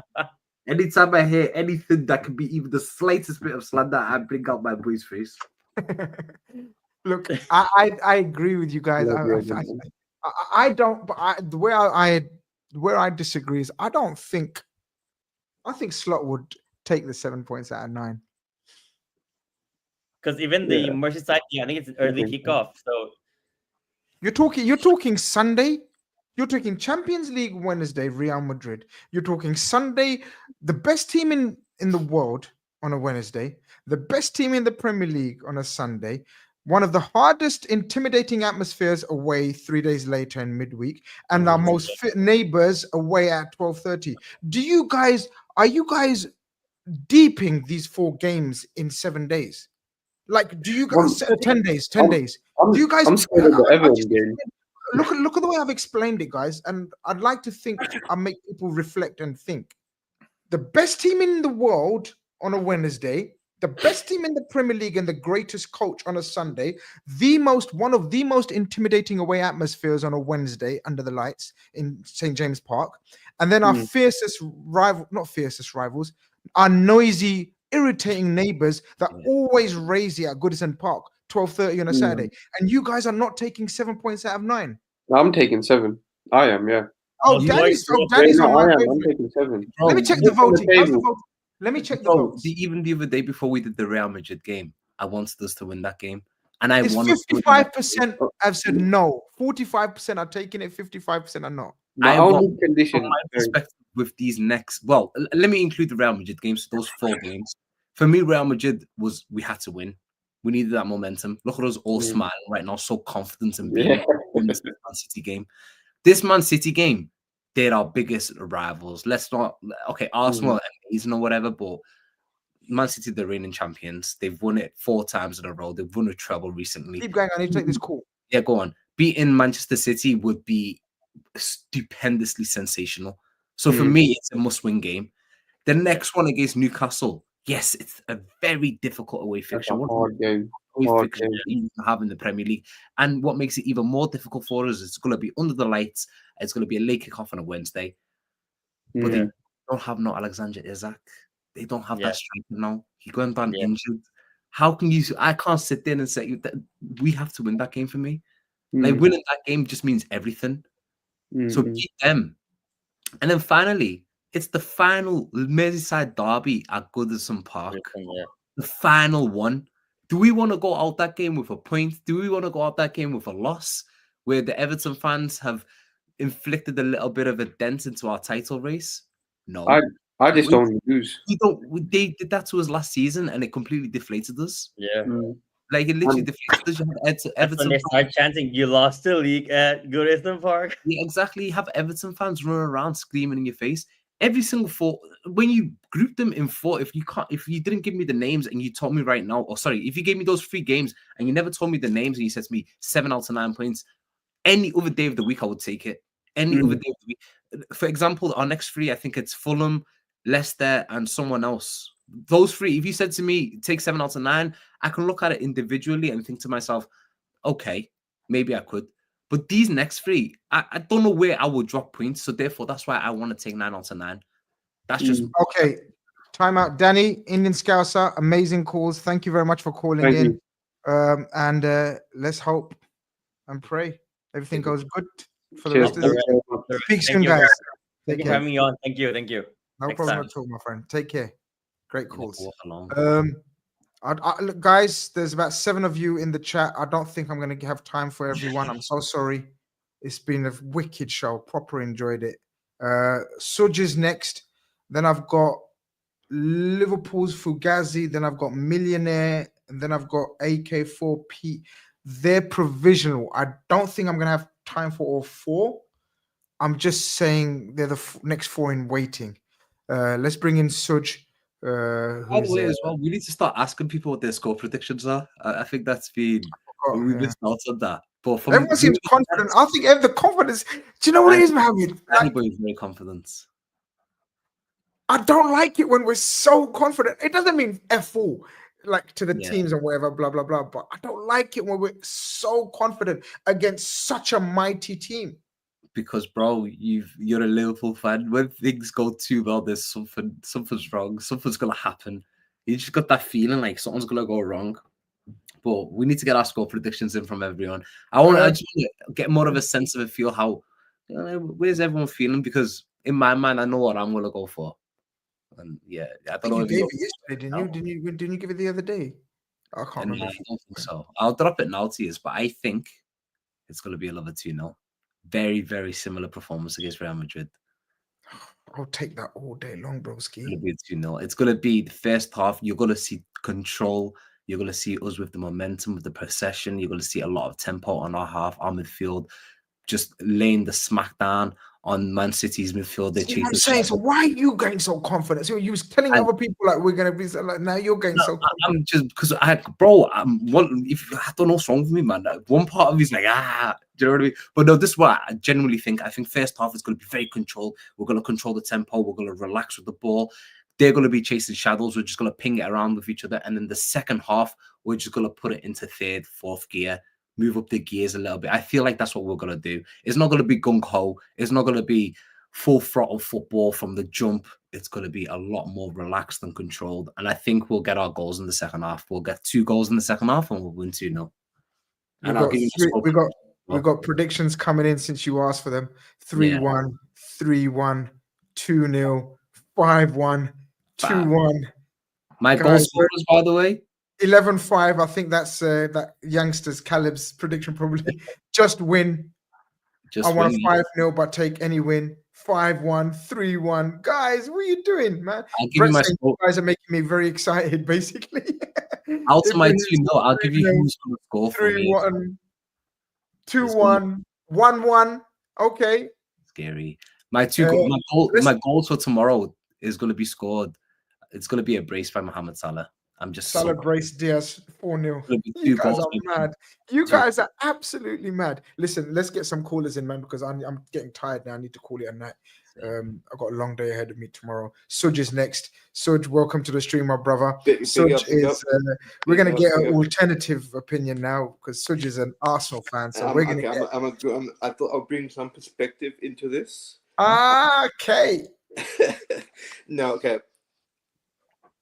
It's hard to go for anything else tomorrow, at least, other than the Liverpool win.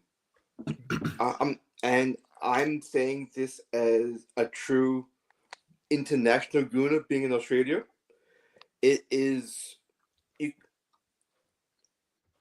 I'll call it. I like Mohammed's take on a Salah brace. It's gonna be a 4-1. What? It's gonna be a 4-1 to Liverpool. Why you guys? Why? Okay, so you're an Arsenal fan, right? So people that don't know, Suj is an Arsenal fan, and he lives out in Australia, right? But he's so confident about a Liverpool. Yeah. If I'm using my Arsenal bias, I want to draw. 100%. It'll be benefit for us. Oh yeah, exactly. What I was gonna say is, what do you want? Actually, do you want a Man City win, Liverpool win, or a draw? I want, as an Arsenal person, as a gooner, I want to draw. Really? Because it's 2 points drop for both of you. Yeah, he's right. But from what's actually going to happen at home, it's a Salah brace. Erling has to score 1 because he's been terrible ever since Stay Humble now. Ever since Stay Humble, he's been terrible. So it's going to be at least a 4-1, if not more. Suj, my question, my way of thinking, I think Mohammed referenced it earlier, is when you have great teams, great coaches, and still great players, how long can a bad run last in the balance of probabilities? And from what we've seen in football, watching years and years of football, how many times can a bad run just continue? It stops somewhere, man. Correct. It stops somewhere. Okay. I'll answer this with this point. If City somehow get the 3 points this weekend, the start of their run will happen now. So, for the entire league's benefit, Liverpool need to win. Wow. So you think if Man City win tomorrow, this is where their annual charge starts? Because look at the last, even before the last 6 games, look at the, big up the chat, by the way. Look at the last 2 months, for example. Have they been playing football like the City we know? No, they haven't. So, but like I said, they are a quality team. One of the best managers you will ever find in current generation. They need one game against Liverpool, against Arsenal, to just say, okay, we're not as bad as we are. We can go on from this. And that's why if it is Liverpool, then there is only go up from here. Interesting. Suj, thank you very much for giving us an outside perspective. A quick word on your team right now. What's happening, man? Why are you keeping so quiet about your team? I think you guys are absolute. For me, you guys are the most closest challengers this year. I mean, we are. I think I've watched Turkish enough for the last few years that my opinion pretty much mirroring his. We basically need to win every game from here on out to even have a chance at the end of the year. Nah, that's impossible, bro. Correct. I mean, yeah. If that's what you have to do, then at the moment, Mohammed, let's put it this way: if you guys win tomorrow against City, we are still 9 points behind you guys. And if you guys still manage to be 6 points ahead of us at Christmas time, I'm assuming Konate is coming back. Christmas is around that time. Early Jan. If you guys are still 6 to 9 points ahead of us, with Konate being out, then we would have to win every single one of our games. Honestly, Suj, I know this is going to sound so cliche. This is going to sound mad cliche. But all you got to worry about is your own results. Oh, correct. Forget about Liverpool. Forget about Manchester City. Win your games, because I'm pretty confident that Liverpool will drop points. It's not like we're going to win every single one of our last games. And we're going to win the league with 1 loss and 1 draw. It's not going to happen. And inevitably, we're going to drop points somewhere down the line. Agreed. But we still need to win 4 more games than you guys need to lose. You guys need to basically drop 4 games. Yeah, but that's possible. That's the reason. The thing I'm trying to do, and I'm not pessimistic, I'm being realistic. Look at the fixtures. Look at the results in the past. For example, can you see Man City drawing with us tomorrow? Of course you can. Yes. Can you see Newcastle drawing with us away? Of course you can. Yes. Everton have beaten us. So in 1 week, those 3 results can be turned over in your favor. Yeah. That's the nature of this wild west, what I've labeled the Premier League this season. I will have faith when we play you guys at Anfield, the third last game, Second or third last game of the season. Yeah. If we are 1 game behind of you, only at that point will I have faith. Will you have faith? I will have faith. You'll have faith. 3 games left. If we are 3 points behind, I will say, yep, okay. And who can I just ask a question? Who's Arsenal's next 3 games? Because obviously we just listed out to our next 3 games. I tell you because I'm studying every month teams lineups. I'm telling you now, they got easy games. Who is it? Man United at home. Easy 3 points. Fulham and Palace. Fulham away or Fulham home? Away. But they're without Joachim Anderson, their best centre back. But Arsenal will rock up there and wipe the floor with them. Man United, if Amram had another month in charge, possibly might have made it difficult. No, it's too soon. Suj, I'm gonna have to call it a night when I'm knackered.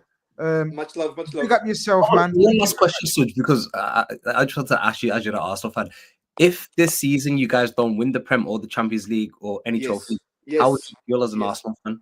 Okay. Oh, I thought you were going to say is it time to get rid of, you know? Yeah, I thought you were going to ask that question. And if I was the question, yes. Yeah. I would be gutted if we don't win either or the Champions or the Premier League. I would be gutted. Which one would you prefer to win? The Premier League. Over the Champions League that you've never won before? Yeah.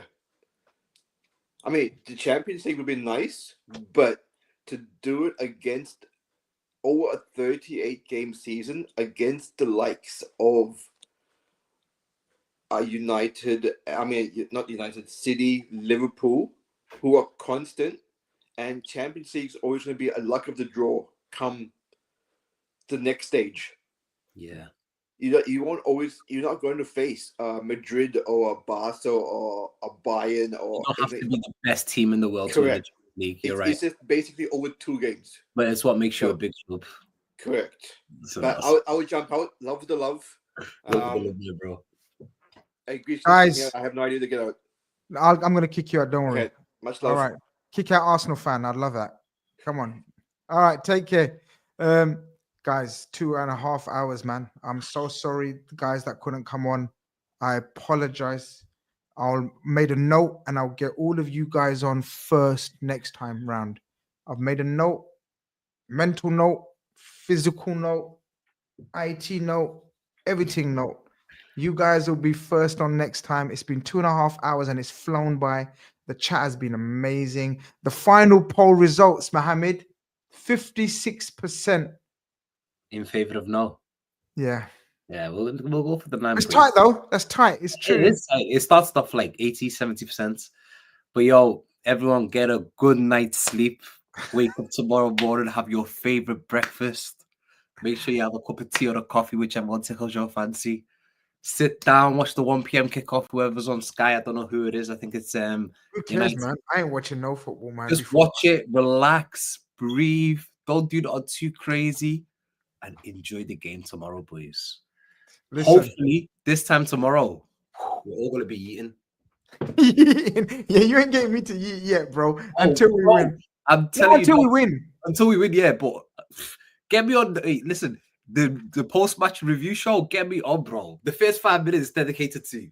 Inshallah, man. Inshallah. Let's hope we're eating tomorrow. Because if we're not eating, that means something else has happened. I know. Listen, this has been the Call-In Show. Me and Mohammed are saying peace, tranquility, and love to you all. Peace out.